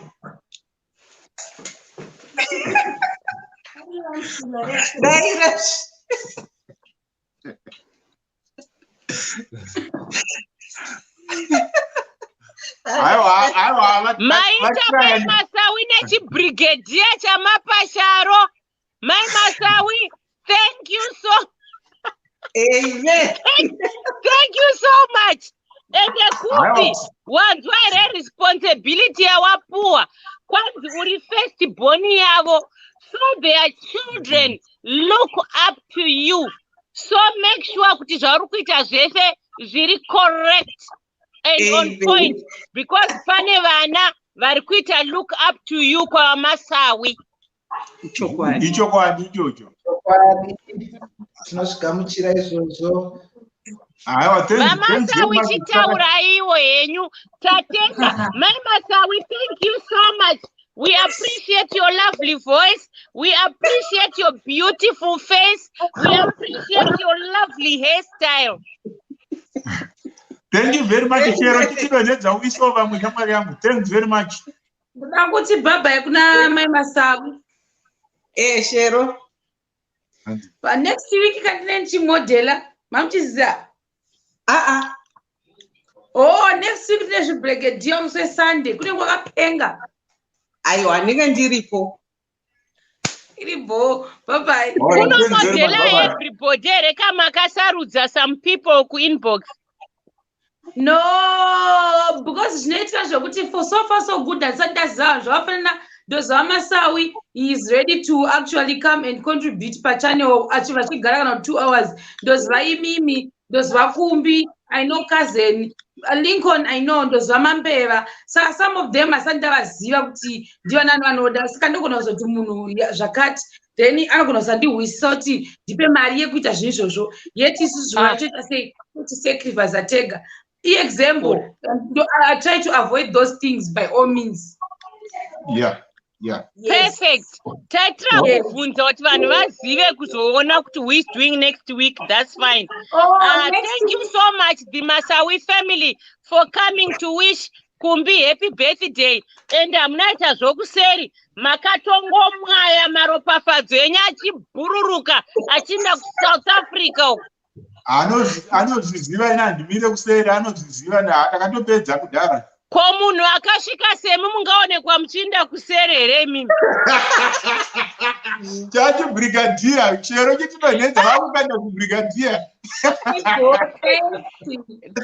you very much, Masawi family. All right. Thank you. Hello. Tasikwa education, dokotera. Tatonoro African attire. Yes. Ever ready kunge batiri. Say happy birthday, Uncle Kumbi. Happy birthday, Uncle Kuli. Oh, sweet. Thank you. Do you want to sing happy birthday for Thank Kumbi? you. Thank you. Happy birthday to you. Happy birthday to you. Happy birthday to you, Kumbi. Happy birthday to you. Hip hip. Wow. Yay. Oh, lovely. Wow. I just want to say happy birthday to you, Kumbi, for yet another year that God has graced you with. And may you be blessed. May God bless your endeavors. May your desires be fulfilled. And may you prosper as we wait for the second coming of Jesus Christ. Amen. Amen. Amen. Oh my God. Thanks. Tatonofukunura kwana takadzirongedza. Thank you so much. Kurepresenta African chaiyo. You are our African king. Oh, thank you, Lady G. Ndaona makapfeka tu yellow netu red chini anatsvaga outfit netu yellow netu blue anashema blue mukurepresent kwa black aripo saka all in one. Azviku munhu unongokwanawo so. Pane vamwe unongokwana haikona ngoti ndinamboudzwa vazodai. Well done. Hamuna zvibinge midoko. Hamuna zvibinge. Thank you. Thank you so much. Thank you very much. I wanted to You're go welcome, back guys. kune mpana kuti, you know what, thank you so much. It just Junior, Junior, today it's just been so amazing. So it's not only Junior who has done this. My inbox was flooded by a whole lot of I think I received up to 20 videos.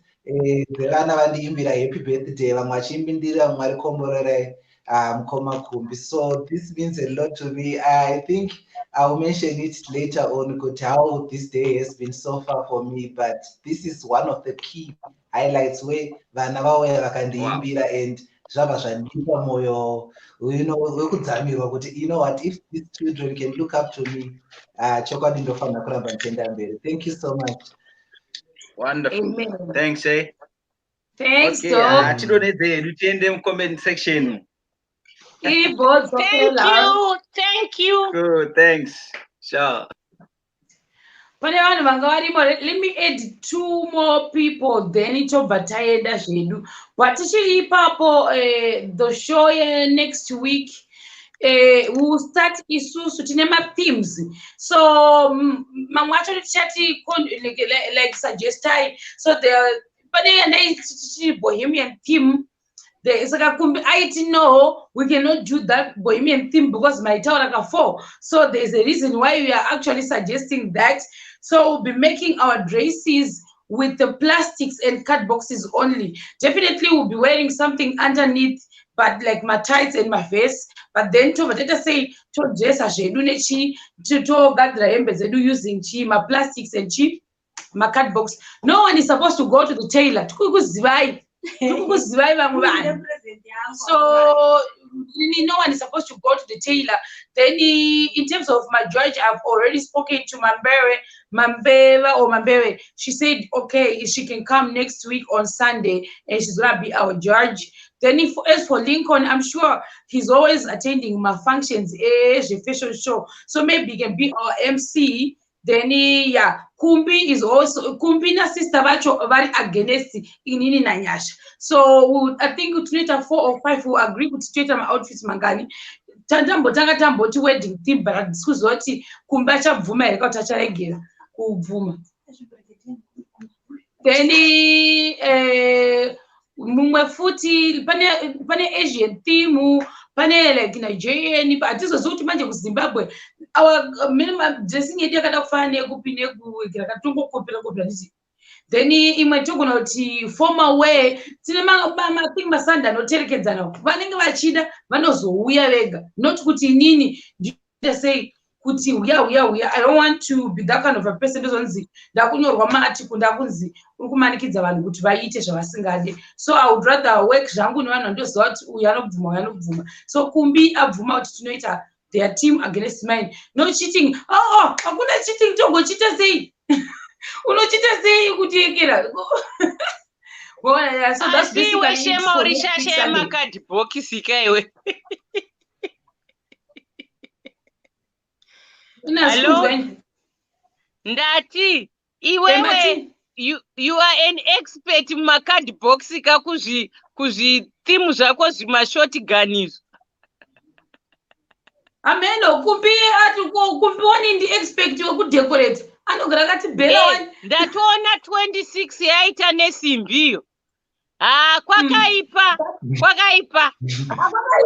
I was still here to decide, but Tata is so excited about Tata, but maybe we'll go with wedding theme. Wedding theme, not gonna reach traditional wedding, you know, gonna reach cheese, but we have 4 different outfits. So we'll see. Chopila chimodela to gadzira zvedu. Hakuna kudza mumwe. Ngozo tinozoshaya mubayiro zvedu. But next week, chine chakakala.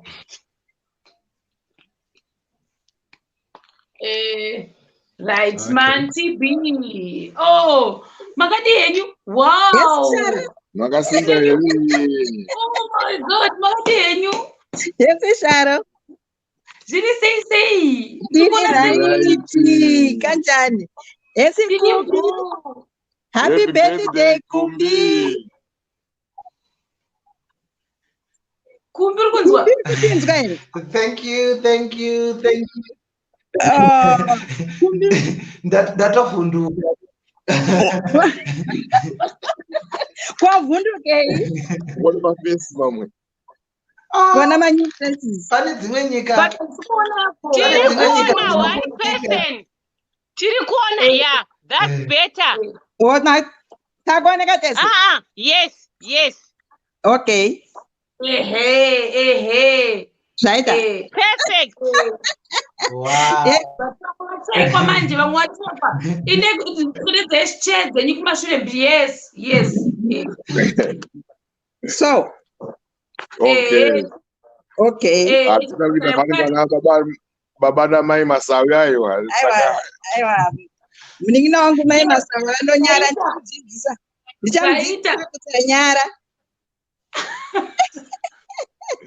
In fact, my masawa asi muningina muroora. Whoa! Amasawi hanzvadzi yangu. Sekemtema kuramai. Tiri right. Tangopinda titi happy birthday, Kumbi. That's nice. Kumbi fungeka. Uri kamwana kedu kanotikomborera kuno uku. Mwari vakuitire zvakanaka. May God bless you. Tinokuda. Makachena zvisikaiti. Makachena. Munoziva kunonzi kuchena. Muri vemhando yepamusoro-soro. Muri vemhando yepamusoro-soro. Muri vemhando yepamusoro-soro. Muri veumambo. Makachena. Vanhu vanofamba gwendo gumwe chete. Baba namai vane coordination. Iko zvino vana vari kuwana zvekudzidza. Yes, community iri kudzidza from you. Well done. Maita. Thank you, Lady Baba. Maita. Thank you, Sharon Akazen. Mutaitere. Makachena. Think uye kuruti. Mugariro. Thank you. Well done. Nesikazi wakadzoka. Wakadzoka. Good. Ndatena Shero wedu yo Samwari. Shero is lonely. She was lonely. Yes, she was. Pane momusi Sharo akanga achida chajer. kana maheadphone zvikanzi dai kazari pana andisvitsa hangu chaja handichaziti wazite chaja or headphone. Sweet. Kutonetsana izvezvi palive panapa anga ari busy kundudza kuti ita light on dzima ita on dzima ita on katini guys takagara panapa katini ufunge kukudaro zvako kana usipo Sharo Mrs. You Sharo anokuda uyu kukunetsa zvake kana uripo asi chokwadi chekuti Sharo muroora wangu saka inini ndakanyarara kudai so Sharo ndo ndaitaura kava really musiwe kuti vari kupindisiti vari kubasa ndivo gona mukoma waji uroora ugunde hupi tarashika baba vadhimaya tarashika ngatipe wainonzi clarification tiri pano ma-MC ebridal shower uroora ugundo hupi tarashika rondedzerai baba. aiwa regai titi nhasi izuva rakumbi tisamutorere glory yake nhasi izuva rakumbi birthday ndeyakumbi munongoti perenyu nokuti ndarashika ndofunga handinambowa zvimwe zvamakambotaura before because pano pangatoita inonzi fire brigade ingatodamwa pano ndibaba vadhimaya muyera mwoyo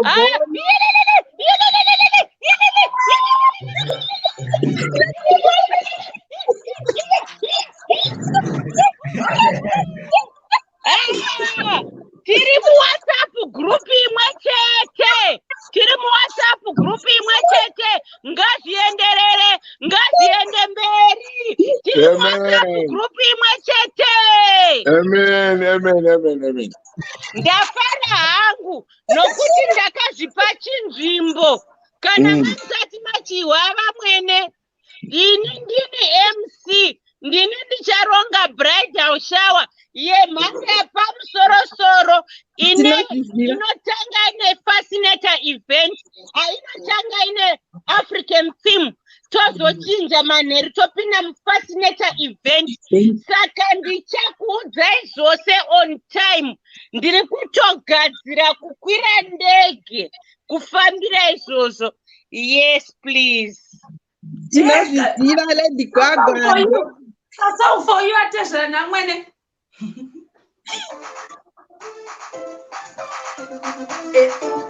muroora sumuka utambe nakazi sumukai mutambe ngatitambire kumbi ndezvakumbi tambira kumbi ndezvakumbi izvi.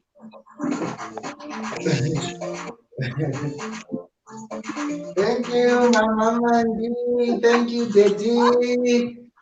Thank you. Thank you. Okay, thank you. Bye-bye. Maita yenyu for blessing the occasion. Ichema unoshamisa. Uri kunyatsoona here mazera evanhu vari kuuya paevhenti yako kuratidza kuti wakarongeka mwanasikana wakarongeka. Thank you. Bye.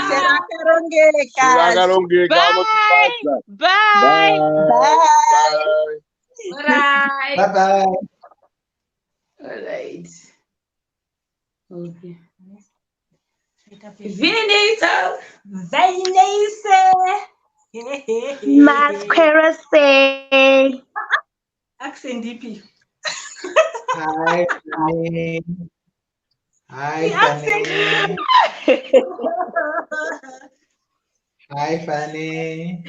Esse zvako Shero. Shero. What do you say?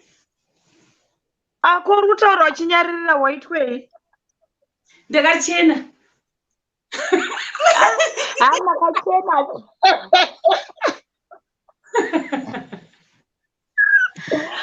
Makachena zvenyu Kumbi. Happy birthday, Kana. Nice sweetheart. Thank you, babe. Thank you. Why? Just relax. Relax. Happy birthday Kumbi zvako iwe. Ndangoona kuti happy birthday zvangu handina zvekutaura ini. Ndatongoona kuti happy birthday chete. Chimbondigira. Zvakuita izvozvo. Ndokuimbira kuseri. Ndokuimbira kuseri apa live akani. Aya masponsor takuita manje. Thank you so much, Vanessa. Highly appreciate it. Ndakudona zvangu tirarai. Bye bye. Thank you, Vanessa. Thank you so much. Thank you. The present young and do not present. All right. Money was a blue here. Yes. Wow, come on. All right. Present. That's the present. Okay, guys. Ndisubudaka. Yatsosumudza kamera ndenda ndakasumuka. Ndenda ndakasumuka. Toba tavharisa Lady Gwagwa. Hello. That's fine. Hello, Mashemarian. Hello. Regai timbotaura kamusati mauya ka Mashemarians takuratidzwa chipo chamunongoziva kuti kuThailand uku kune zichipo rinobvako nokuti takamboita mudheto wakafaya chose nakazi saka kazi mutop shatter tamirira zikuchipo rikubva kuThailand. It's your time, Shema and Nyasha, to present your beautiful present. Hello guys. Comment section kuchine vanhu hero. Ndoda kuti vanhu vanyatso munyatsoona kuti president yacho akakura. Inini sabe wemunhu. Muridzi wemunhu guys, muridzi wemunhu. Ndanyatsoti ndiuye ndakazvimirira. But anyway, this present is for Cheryl, like Shema Sharon.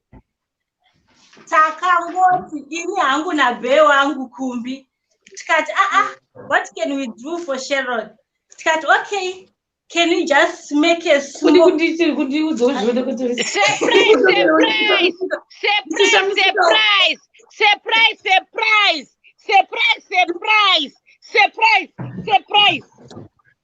It's a surprise.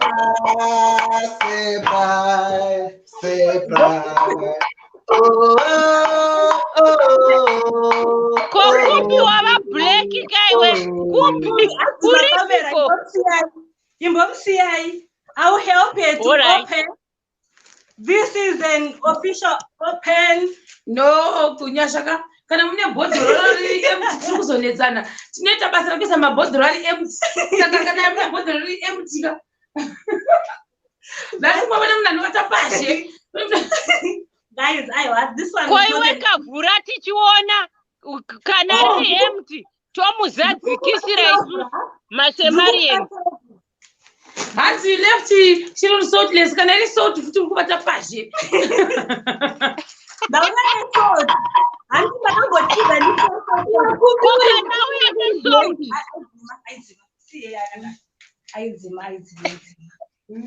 mupe present yake Nyasha. Iwe Shema nyarara iwe munanopuwa chipo hatauri.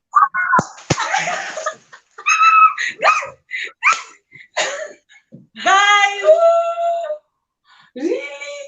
really?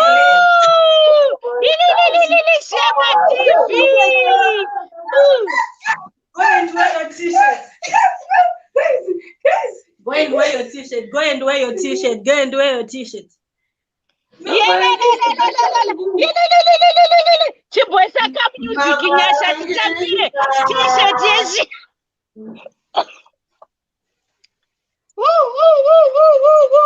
This is amazing. Okay, no fake.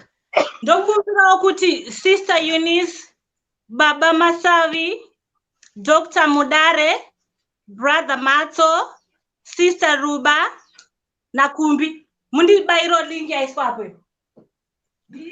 Ndokumbirawo. And not time. Ndokumbirawo guys, ndokumbirawo pane link ya iswapo. Ndokumbirawo. Ya visa.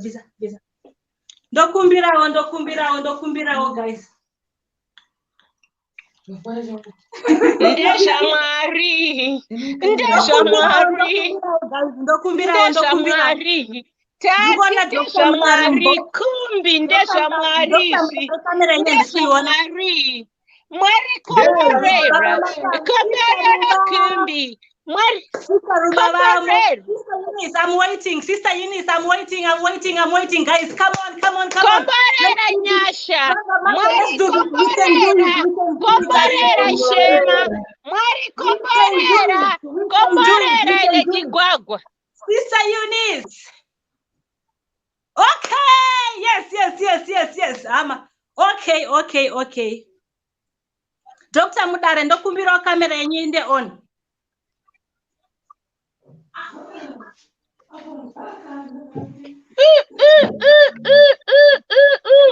Team Shema TV.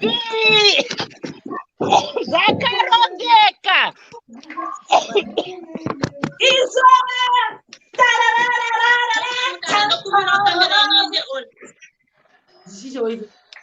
Ndiwo mashamari ezaya wokoyo.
Hey guys.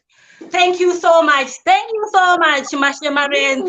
I just want to say thank you to Kumbi, Baba Masawi, Dr. Modare, Sister Eunice, Brother Mato, Sister Rubatiro for doing this. So this time I will leave it to Dr. Modare. One or two, 3 words. Wow.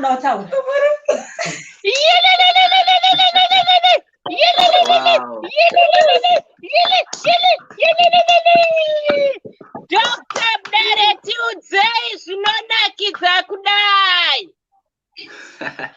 Wow. Good evening, everyone. Thank you so much for coming to Kumbi's birthday. Takutenda Mashemarians ese auya kuzosupporta birthday raKumbi richiitirwa paShema TV. Okay, a lot of people have been. This comes as a surprise. Kona antakada se takarova regalia. Okay. Without wasting much of your time, maybe many people, they just want to know what's going on. Why are we wearing these Shema TV T-shirts and all that? This has got nothing to do with Sharon. She's actually in dark as everyone else. So this was just an initiative with a few people. Not that we are excluding anyone in the comment section. No, it's just that we just selected a few people just to share an idea, to say, guys, can we go for a certain initiative before we approach everyone else? So to start with, like, I'm giving a disclaimer that this is coming as a shock to Shero as well. She doesn't know about this. Okay, so the first thing, T-shirt appear Shero was a token of appreciation of Shero's work, right? Basarar kubata pa YouTube, neguta entertain everyone from way back from lockdown, and we want to solace on Shema TV, where we would come and distress and enjoy and become a family. You know, we are we are in worlds apart, right? But here at Shema TV, we feel at home. It's the place where we can come and meet to be a family. So that t-shirt, Shero, we know you don't like white, but we had to give you white because we are celebrating birthday Rema Barangija. So we have to do it purposely, go buy a white t-shirt. But above all, if you can see, it's written Shema TV. And if you turn at the back, it's written Mabarangija. That's how I feel. So we just felt like giving you a white t-shirt. It was Angar Mabarangija. Those are the kind of with. Okay. So yeah, it's a token of love from all the Shemarans. It's not from the guys per video, but it's actually from all the Shemarans in the comment section, because we love all the Shemarans. So we are just representing the Shemarans.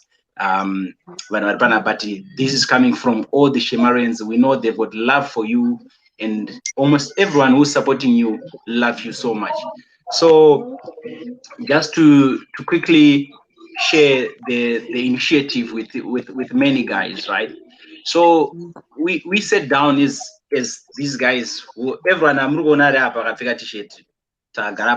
were discussing, right? And we came up with the point that we know, guys, Shero has been there for us. He's doing my shows to entertain us, and we all appreciate the effort he has. And so as the committee, ku YouTube wa Shero, it's more like ndokubasa kwake at the moment, right? Ndokubasa kwano to senza ikoko. Iwe mwenda basa kwenye nosenza kwa takasina sina. Tuzongosangana pana kuti chifara maneru. Tunofara pa basa bani pa Shero. So ili ndo basa rake la at the moment, right?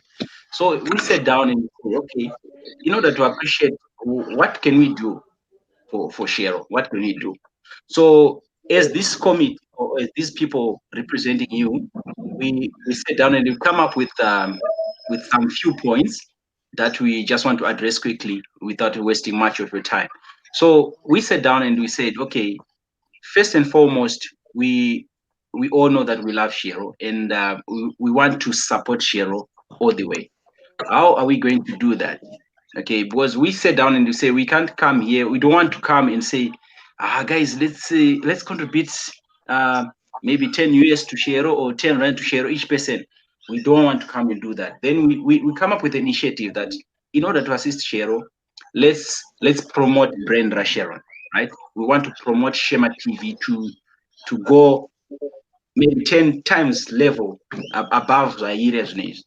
Then the first step what we came up with, we said, okay, we can start with making my t-shirts, right? My t-shirts are Shema, as you can see. So through this t-shirt, what we are trying to achieve is to promote brand Rashero, so that if everyone in the comment section can get t-shirt around the Shema TV, besides just the t-shirt, the initiative is not the t-shirt itself. T-shirt we are just using as a channel or to convey, to promote your brand. But as people are wearing your t-shirt, obviously we are marketing the brand as well. So we want the brand Shema TV to grow. Our dream is not just for you to stay on YouTube, but we want you to grow as to advertise maybe BMW, as to advertise Benz, other big brands, whereby they can come and say, we want to follow this channel where we can advertise. We want you to grow big. That's our dream. Okay. So first initiative, we just came up with a t-shirt. So it's not just one t-shirt. I know in the comment section there might be many people who want these t-shirts. These t-shirts are there. They are available. Anyone I'm going to comment section hapa, aripa video hapa. Mbata in connection with the t-shirt, you can get your t-shirt as well. Of course, it comes with a little bit of a token, just a little bit of a money that you're going to buy your t-shirt if you want to have a t-shirt like anyone else. And the proceeds that are going to come from the t-shirt are going towards Shema TV to promote brand Rashero. Understand? So that's the initiative, because we don't want people to contribute money towards Sharon for free, because at the end of the day, let me say it. Vasingazo appreciate it. But when it comes to help, some people they take the message wrong, of which we try to avoid that, because at the end of the day, we are busy during the day. We don't have time. So we came up with these t-shirts. if you want it, you can contact anyone at per screen. Then you can get your own t-shirt. It's there, it's cheap, it's not even expensive, because the motive behind it's not to buy a t-shirt. The motive behind is to promote Shema TV brand, right? We are going to even have the launch Mabarangisha album. Mabarangisha album is going to be launched as well by Shema TV to promote the brand Rashema. So we want that channels whereby other artists, they can come and perform even by Shema TV. We also try towards that, whereby we can end up advertising a lot of things towards Sharon's success. So our dream and our purpose is to see Cheryl rise, right? As we are enjoying every day, we want also to benefit I enjoy in her life and in her endeavors. So how can we do that? We can do that by promoting Cheryl through promoting brand Rage. So far so good. This is the first step this is not the last, but this is just the entry point, right? This is the first step that we've initiated. The t-shirts are there in many numbers. We know sometimes Mashemarians will get to 300 people. We have more than 300 t-shirts that we have available for you. So if you're in Joburg, you can contact Kumbi. If you're in +44, you can contact any guys from +44. You can contact Baba Masawi, Sister Eunice, Blamat, or Saudi Arabia. If you want it, you will have your t-shirt available, readily available. So by so doing, like we say, all the proceeds are going back to promote brand Rashero to just say recruited. That's what we've come up with to do to help Sharon. Because I know all of you guys, you love Shero in the comment section, and you want to see her success, right? But the only way we want to do is to let other successful through contribution yenyu by getting something else in return. We just don't want to do, but we want you to get something in return, which is the t-shirt. So far so good, and we are planning to do more as we go along in future. I think for today, that's more about it. But there's more that will come as we proceed. This is just an initiative that we've started. You're free to join and you're free to contribute. I'm not sure about the other guys on the screen. If I left something else, you can just pop in and drop another point. I think that's all that we have lined up for you today. Thank you. Okay. To add on, because the comment section like if you are in South Africa or in Zimbabwe, you can contact Kumbi or Dog. If you are in +44, you can contact Baba Masawi, Sister Ruba, or Sister Eunice. Kana uri ku Saudi Arabia, you can contact Brother Matso. Kana uri ku Asia, you can contact me or Shero. Some people, they are saying they are comfortable kutaura na Shero. You can talk to Shero. Shero anoziva kuti otaura nani uri kupi, and the t-shirt yako inoshika say. Yes, I thought it was you. Don't worry. For the know anything, actually murima anachataziwa, because actually this one is also a surprise to her.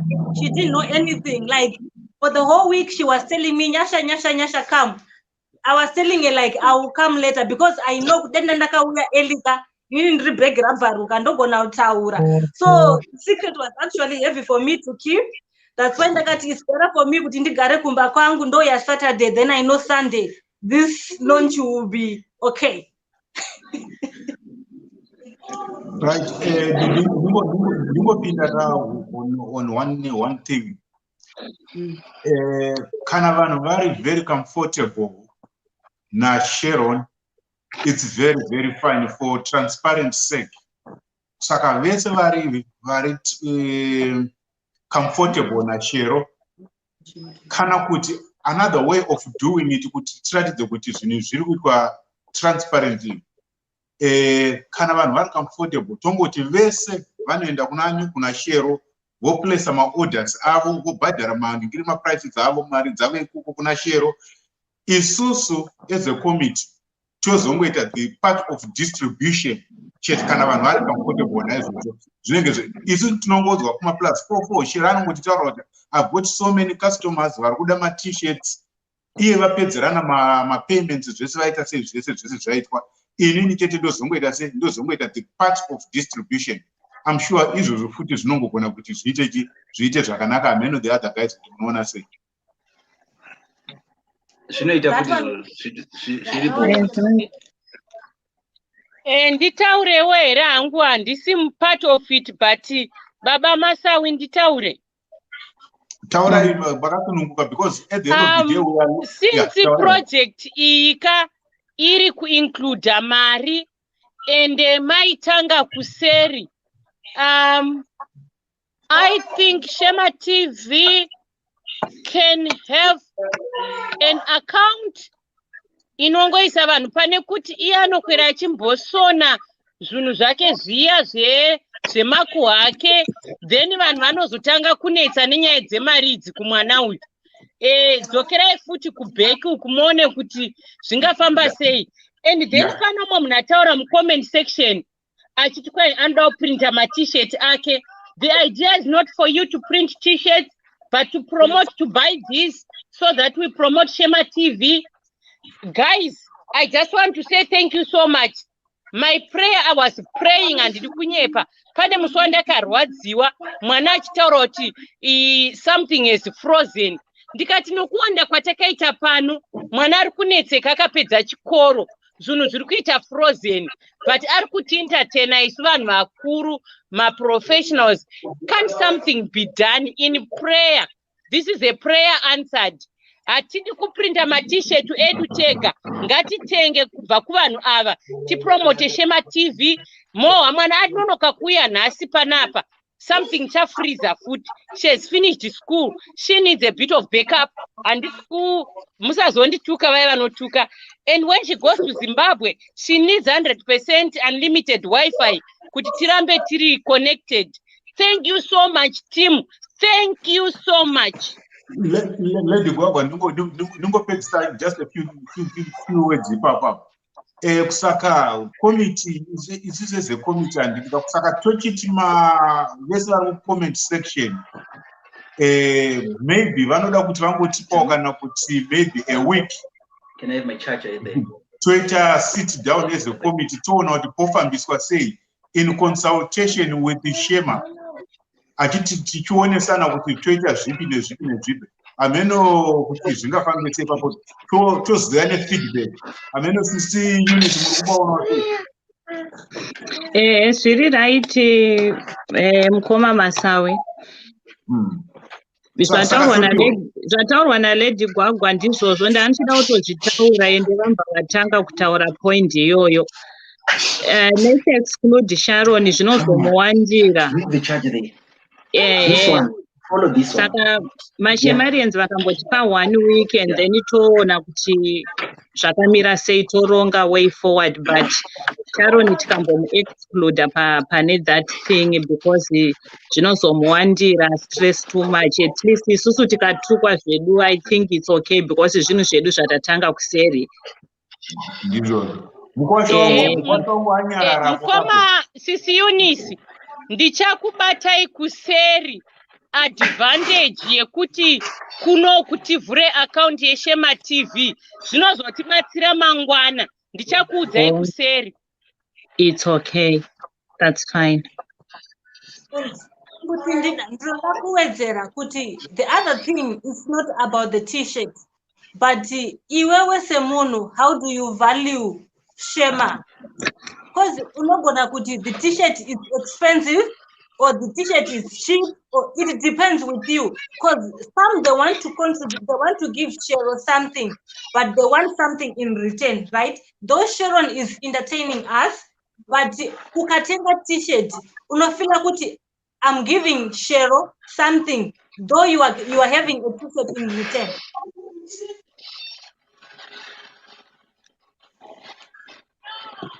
Yeah. I think this also.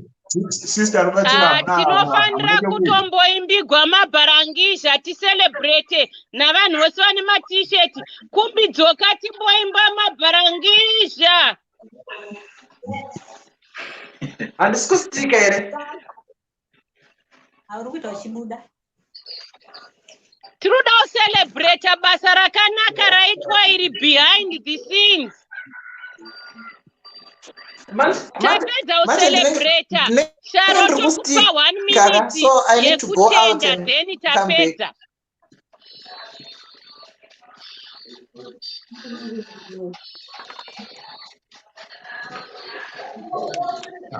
Kumba ari kufreeza. Kumba freeze.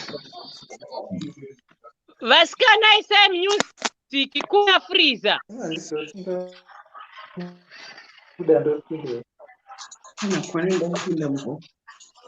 Toda kupedza celebration, then we close. Let's be happy and celebrate. My network is poor. So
Thank you. We leave this time to Sharo to say something before we close. I think Kumbi wanted to say something. Oh, I meant to say Kumbi. Wait. Oh, no. Hello? Kumbi. Okay.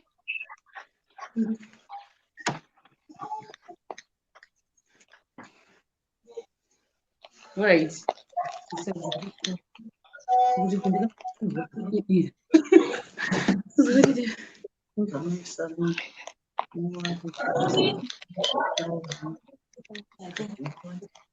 Okay, Okay, Kumbi.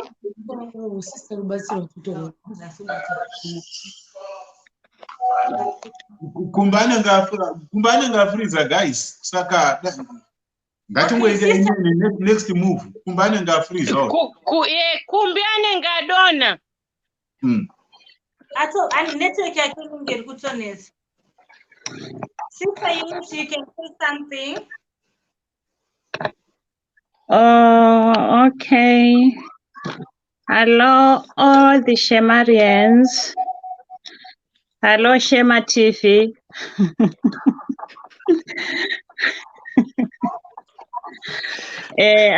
Unfortunately, Kumbi freezer. But I had a phone call from Kumbi yesterday, and I think Kumbira kuti ndiite like photo of thanks.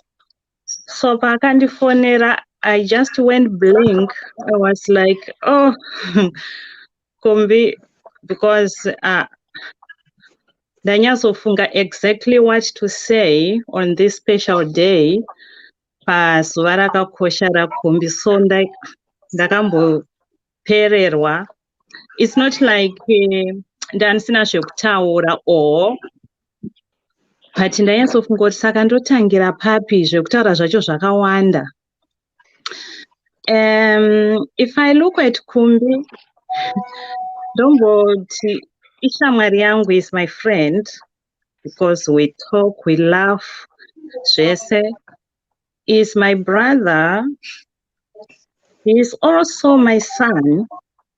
Because ndakambofunga kuti ka little brother kangu ndobva ndaona kuti no hakangaite, because ndikatarisa little brother wokumba kwedu I think akuma 30, 33, 34 ndobva ndaona kuti no, and my first born son is 24, and sister yangu firstborn yawo is 26. Ndobva ndangozviti no, I think Kumbi is my son. Angaite brother. But at the same time, he's my brother, he's my friend, he's my mentor. We talk. Antomboti no apa pamapererwa apa munofanirwa kudai munodai. Saka ndaizofunga kuti saka ndochitaura ndakazongozviti ayo nirega ndingozvipa position yekuti ndakutaura ndakazvimirira kuti ndiri amai vaKumbi. At the moment handisi shamwari yake, handisi chii, but ndakutaura ndakamira kuti ndiri mai vaKumbi because kana ndakamutarisa he is my son. Kumbi ndoda kungotenda Mwari. I think vanhu vaita mabirthday wishes vakawanda vakataura zvimwe zvanachida kutaura, but I just want to thank God nekuchengeta kwauri kuita, ende ndoda kukumbira Mwari kuti varambe vachikupa wisdom, nekuti aiwa wisdom nayo zvako mwanangu. I think munhu wese ipapa anowirirana neni. Ende nerespect, Lady Gwagwa vataura nyaya yerespect. Vamwe vana vezera rako Kumbi, ione level yauri kumikwa pamwe munhu ane 26 years, iwe wakamira apa unotoona big different. But pauri toda kungokumbira kuti Mwari arambe achikuchengeta. Ende urambe uine respect, kunyanya respect Kumbi. Well done. Number one, respect. Ukure wakadaro, usachinje, urambe uchienderera mberi. And the other thing, chandinonyanya kukudira chikoro, unofarira chikoro and unoencourage kuti kudzidza kuri right. Saka zvimwe zvinhu futi zvandiri kukumbira Mwari kuti usachinje, urambe uchienderera mberi. Ukure kusvika mheno, vamwe vataura makore akawanda, pamwe hapana atoti hanzi kumazana matatu. Ndazoseka ndikati zvida anenge achiri munhu here wedu. But anyway, ndo zvatinoshuwira izvozvo. Ndozoti pamuroora, pataakuda muroora wakura kamwanangu. Muroora wochigadzirira. As not 26, 27, pa 28 apo taakutoya kumuchato. Muroora anenge akuuya kuzotibikira. I know ndokuziya iwewo zvauri kuti kuvaroro kwaundi kungoti une mabharangisha. Saka ndozvimwe zvatinoshuwira kuti whoever wauchapinza mumba, wauchapinza mumusha, anenge ari munhu akasinaka. Kozoti kutenda, ndoda kutenda ndingada kunyatsotaura mazita because handingatombopedza. Vamwe vanhu vakabatsira direct, vamwe vanhu vakabatsira indirect, saka ndikada kunyatsotaura ningi naningi. Handingatozosiyirira vamwe. Asi ndoda kunyanya kutenda maShemarians. Support yenyu yakakosha. maShemarians ndimi number 1 vandoda kunyanya kutenda. Kutongoungana mamaita birthday raKumbi zvakatikoshera zvakanyanyisa. Saka ndoda kutenda maShemarians, and then maybe ndinozotenda vanhu 1 2. Nyasha, thank you very much nekumhanya kwako. Wakashanda, wakamhanya. Thank you very much. And nasister vaKumbi ndakutenda ine support yamaita. Pamwe waifonera Kumbi achida kuenda kwakati wotaiwa regera hapo pandiri kuenda kubasa ndobva ndanodai. Regera ndozodai ndopfuura ndichitenga iwo chisaro chidaiwo. Support yanga yakanyanya. Thank you very much sisi vaKumbi nekusupporta mwana. Ndinoda kukutenda izvakare. And then ndozotenda Shema TV. Sharon, thank you very much. Ingoramba uri so humble zvauri wakazvininipisa. And tinokutenda nechannel yako. Tato family, tatisingatomboziyana but vanhu tato mhuri panapa paShema TV because of you. Saka ndoda kukutenda zvakanyanya again. And then many thanks again to Madziva family, Madziva family yaKumbi, vese varipo vakateerera vari kuona vari kwakasiyana siyana. Ndinokutendai nesupport yamapa Kumbi nesupport yamunomupa mafriends aKumbi. Ndinokutendai zvakare mafriends ekuchikoro, mafriends ekumabasa, mafriends ekupi, every friend yaKumbi vakacontributa papati. Ndinokutendai. Saka ndo zvishoma zvandinazvo, zvekutaura zvacho zvakawanda, but ndo zvishoma zvandinazvo kuti tinokutendai mese, tokutendai nekusapota kwamaita pati yaKumbi. Stay blessed everyone. All the Shemarians, I love you so much. Stay blessed. Pane munhu ane device iri kuplaya kumashure so yendakati tiri kurinzwa handisi kuziva kuti iri nderani. Pane munhu ane device risiri panapa Kumbi. panogonorwa Kumbi adhakwa manje ndiKumbi. Kumbi haamwadona kare. Thank you so much, Sisi. Maita Sisi Eunice, thank you so much. I think the deed has been done. Shema, ndandichitiwe ndochapedzisira uchitenda hako vanga vari behind the scenes nezvinhu zvakanaka izvi. So you can drop us one by one wongozosara wega. Thank you so much for a lovely Sunday evening entertainment. Regai nditange ndadropa imimi Lady Gwaga. Ndoku mudare nabvo kubvisa imbichana because I think kwamuri ndokune device riri kuplaywa mekuti mwana eri kuona movie kwati pane mina ndimbobvisa tione.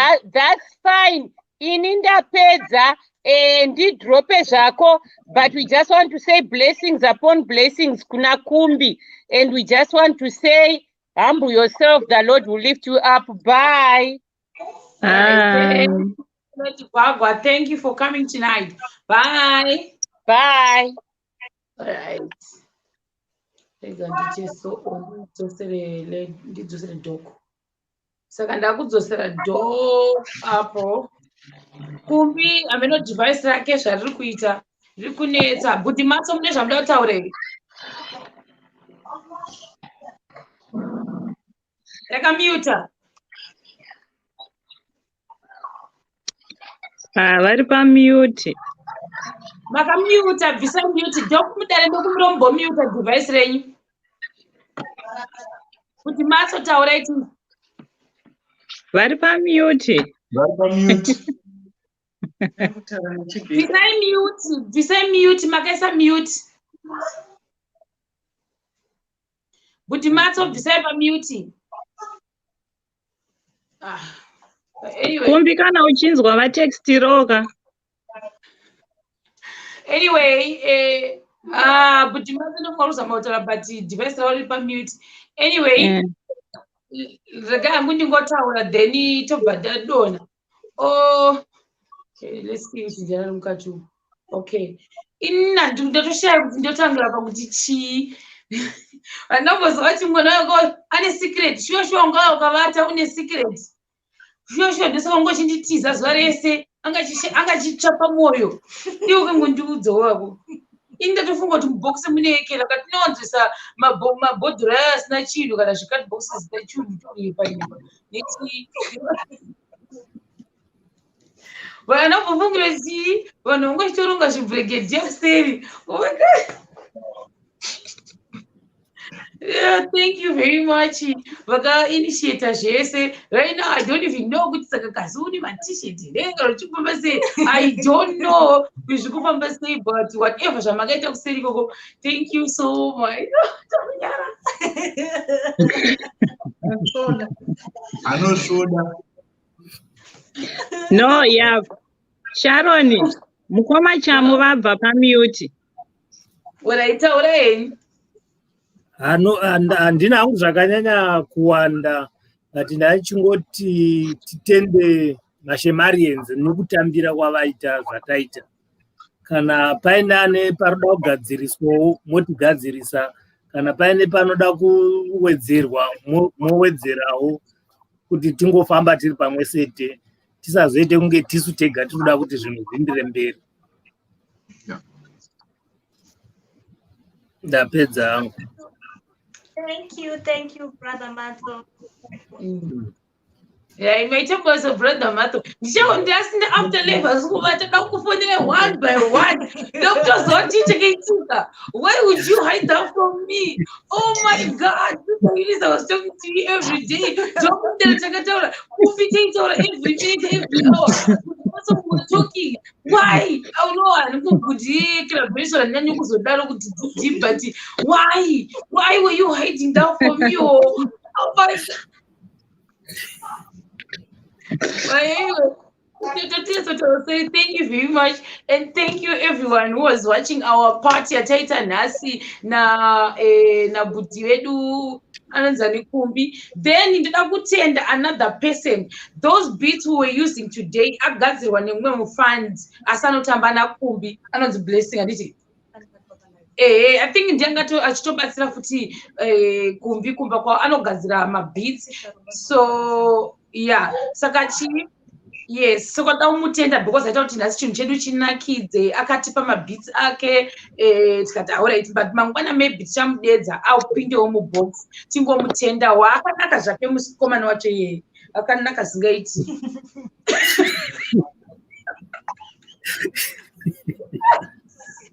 Sister Ruba, say something, Sister Ruba.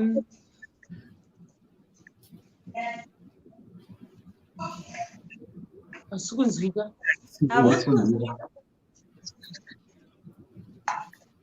Tamusikunzwika. Shamwari. Uri nhasi uvati uchinditsanangurira. Nhasi nezvavati. Avana nhasi nandivati. Pana ari kundidawo iromba kwawo. You make me suffer. I spend the 4 sleepless nights. Ndichitsvaga madisero dzese regetite number 1 zvedu.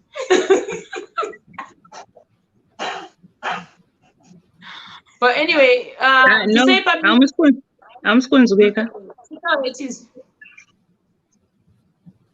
Ruba ari kutaura haasi kunzwika.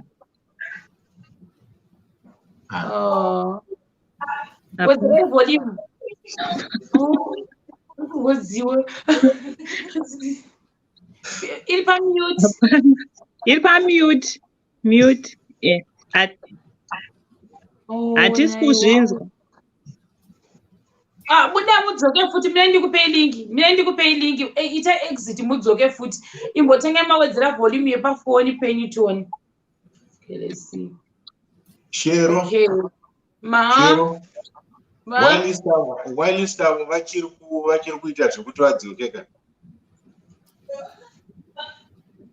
Ndatopedza handiti watoziva zvandanga kutaura katopedza. Ndakanganwa kutaura zvimwe Shero. Pane mukwasha.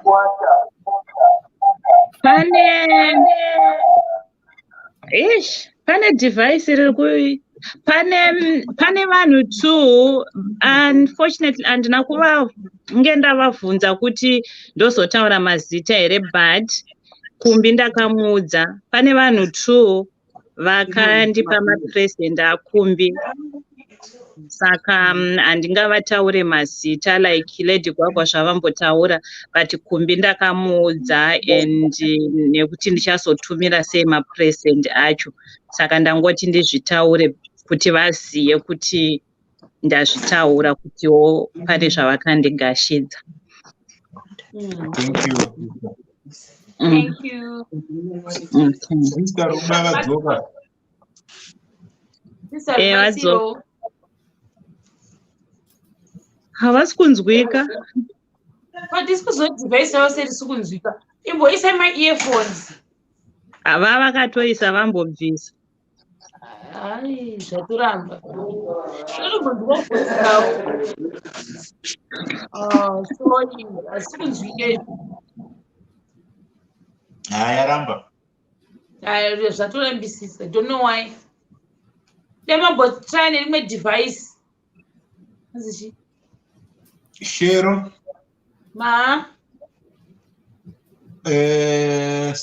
Mukoma chamo ari kuSaudi ka? Mukuwasha. Handiti saka taakuda kuita deal. Mukwasha vanoziva kuti kune mumwe munhu ari kuAustralia, kusaka zvekunyanya kubhotomoka ichene tichiona tese nevakuwashaka. Kusaka please ngatingoitai tisefa mashoko kuitira kuti vakuwasha vasazoti kondo zvipi. Handiti waita hapo vakuwasha vacho kana vachivata muno nditi sei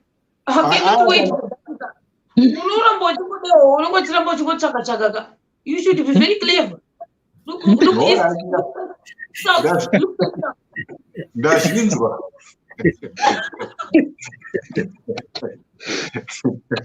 Haini nhasi zvekutaura handisi kuda.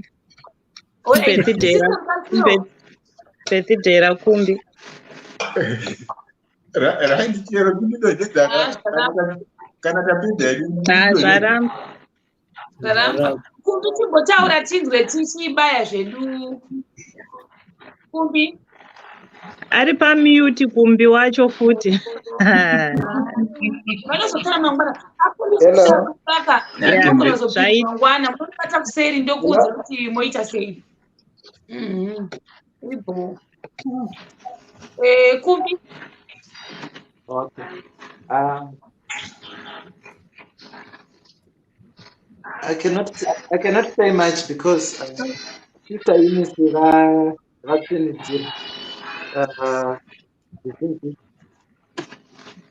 zvizhinji zvanga zviri kumwoyo mangu ndanga ndichazogonawo kuzwa. So apart from thank you once again to the Shemarians, to the great friends, my roommate, my roommate, my colleagues, my workmates, my family, my friends, everyone. Ndakataura zvekuti mazita anonditaure nhasi because it's so overwhelming, but I appreciate of what we have done. Maybe to say that this is the greatest day or the birthday I've ever celebrated. I don't usually celebrate my birthdays, but it happening for the first time. Zvabva zvaitika nenzira yandisinombofira ndafungira kuti ingaitika nazvo. Your life is amazing, and I cannot think of any better place or yatinoona kurudespepa rabai makadaro zvisaperere pandiri. Zvanga zvitaurwa zvekuti kune vamwe vakauya nekuseri kweinbox vachingoti Kumbi, we love you, we appreciate. I cannot also go into details myself individually, but yes, there has been plans the whole last month ever since the day rakaanauncwa kuti Kumbi kune birthday. I have just been sitting on cloud 9. Saka, thank you so much, guys. Maita bata mara kukomborere. And thank you, Shema. So I think that ngotsinera zvese zvatazongoita pekupedza. Sira, thank you for allowing us to come to this platform. Tichihostwa newe. kuti mangwana bhozi kubreaka unodzokorora mangwana speech yako.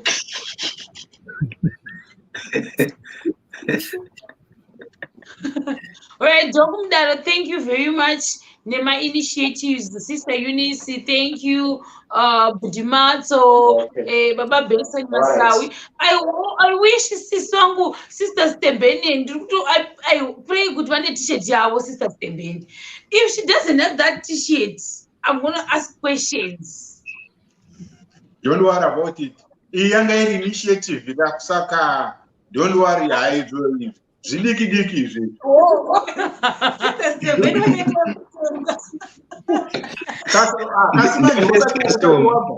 Usati wabva nai imi committee member mamboona zvandandaita here apo, mambozviona zvandandaita? Hamuna kuona zvandandaita? Ndanga ndauya very early ndakapfeka ndingirini tisati tapinda chete zvokuti it was almost saka ndazomhanya kuti nditsagirewo jaketi ndivhare. Nhasi maitira Masawi mutengesi chaiyo chaiyo. Mavaona sell out. But I know Sister Batsiro, unfortunately, but thank you very much. And Makwana Kwana Zeshua, without failure, thank you, my bids in you. Saka yeah, mangwana tikuta review chimbobudza what we did behind the scenes. With the pleasure, we'll spend 3 hours talking about that. Simba mangwana. Saka thank you guys. Tokubatai mangwana nditi. Unless mune zvimwe zvekutaura. Thank you very much. Tanga kudonedza inini. Oh, it's me nditenge kudonedza inini. Thank you. All right. Mazvona lekuti madonna. Ndisati ndadona. Don't worry, ndiri kudonedzai. Don't worry. Muri kuzviona? Madonna. Handiti unoona hunhu hwako. Handiti unohuona tichasangana. Mina ndiri kudonedze iwe wait. Sister Eunice, muno ndikudonedze here. Okay, I will drop you, Sister Eunice. All right, see. Ndikubatsira kudrop hai. Muri kuzviona?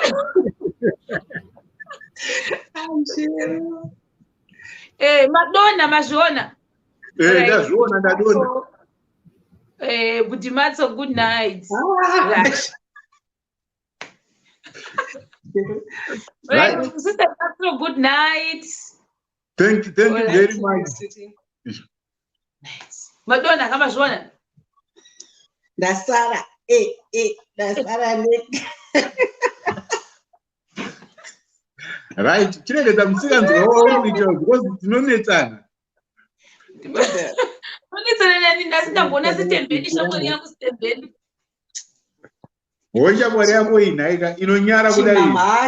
Ndikujaira shero.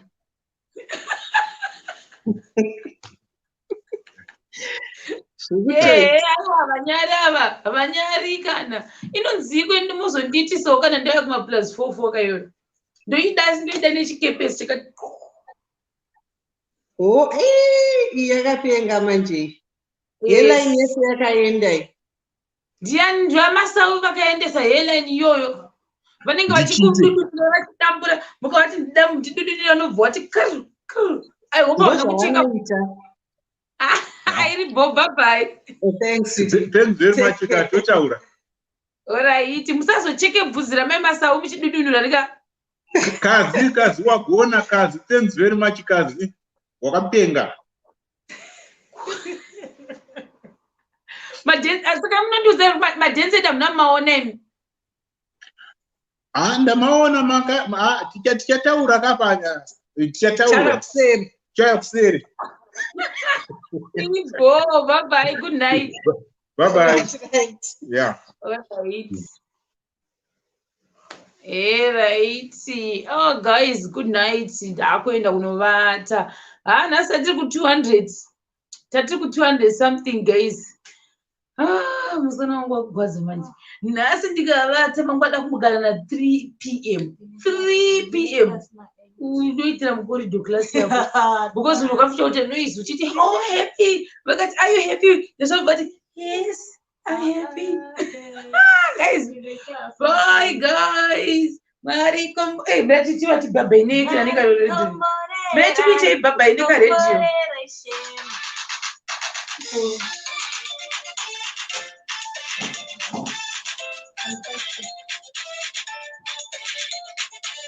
good night. Enda wadonedza vanhu nika radio. Ndazvikona zvifunga saka zvijaira. Good night guys.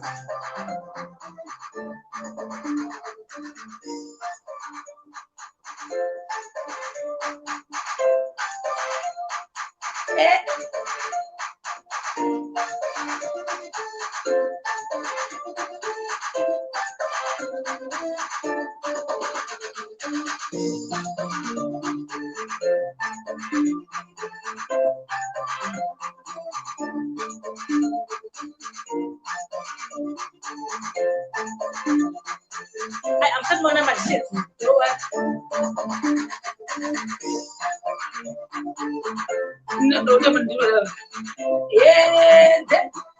Matches. Yeah, get better. Huh? Do but I good six and better manch. You know, 1 second. Last one, I can catch you to Can't I catch you? Thank you, Bule. Mubito. Silko kumadze, to South Africa kana.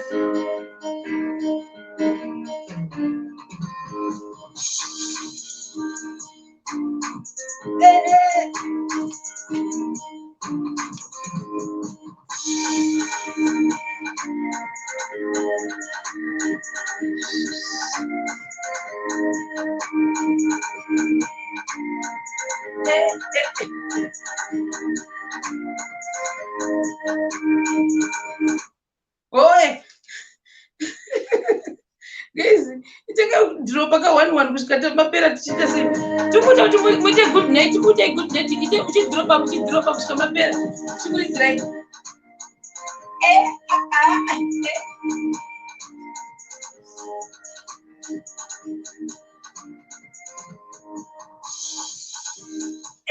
Good night. Good night.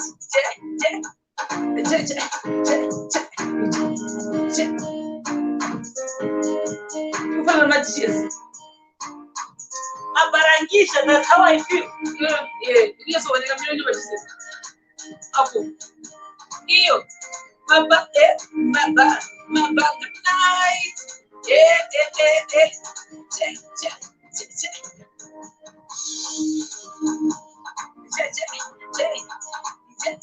Good night. Oh,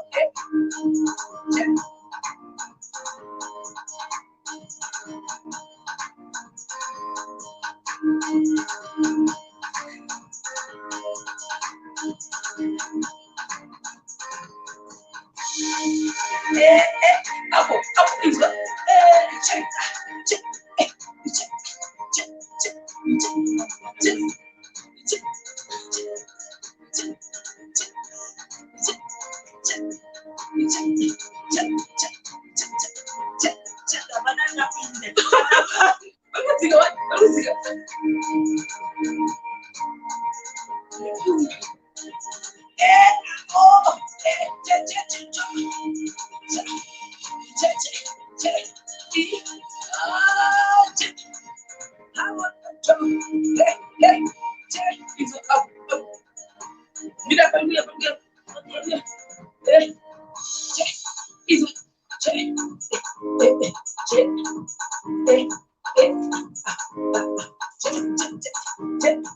Guys, drop by me, guys. Good night.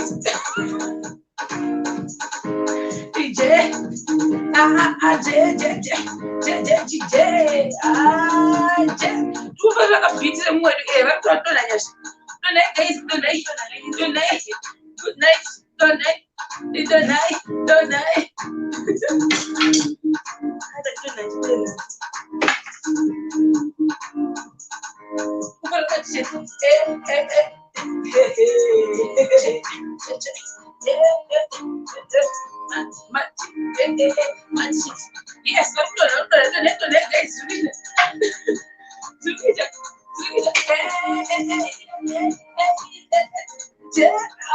hours.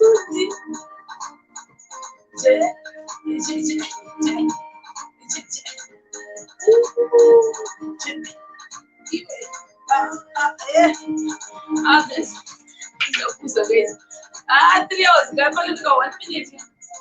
165. Donate.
Something.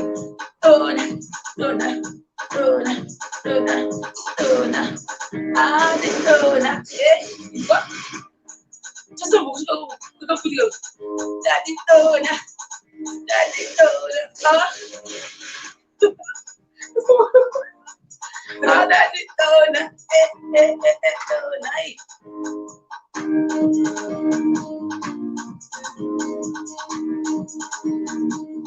Vamos a continuar a think about what system. Donate, guys.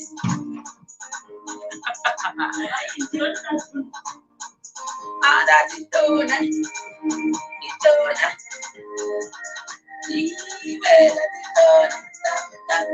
Dona. Bisa kalau tu kita sudah bilang mana ni sih? Yang pasti lah guys. Rola si bino na kata manji. Ano the blessing ani je? Last one, yes. Tukulola. Yeah. Done. Good night. That is done.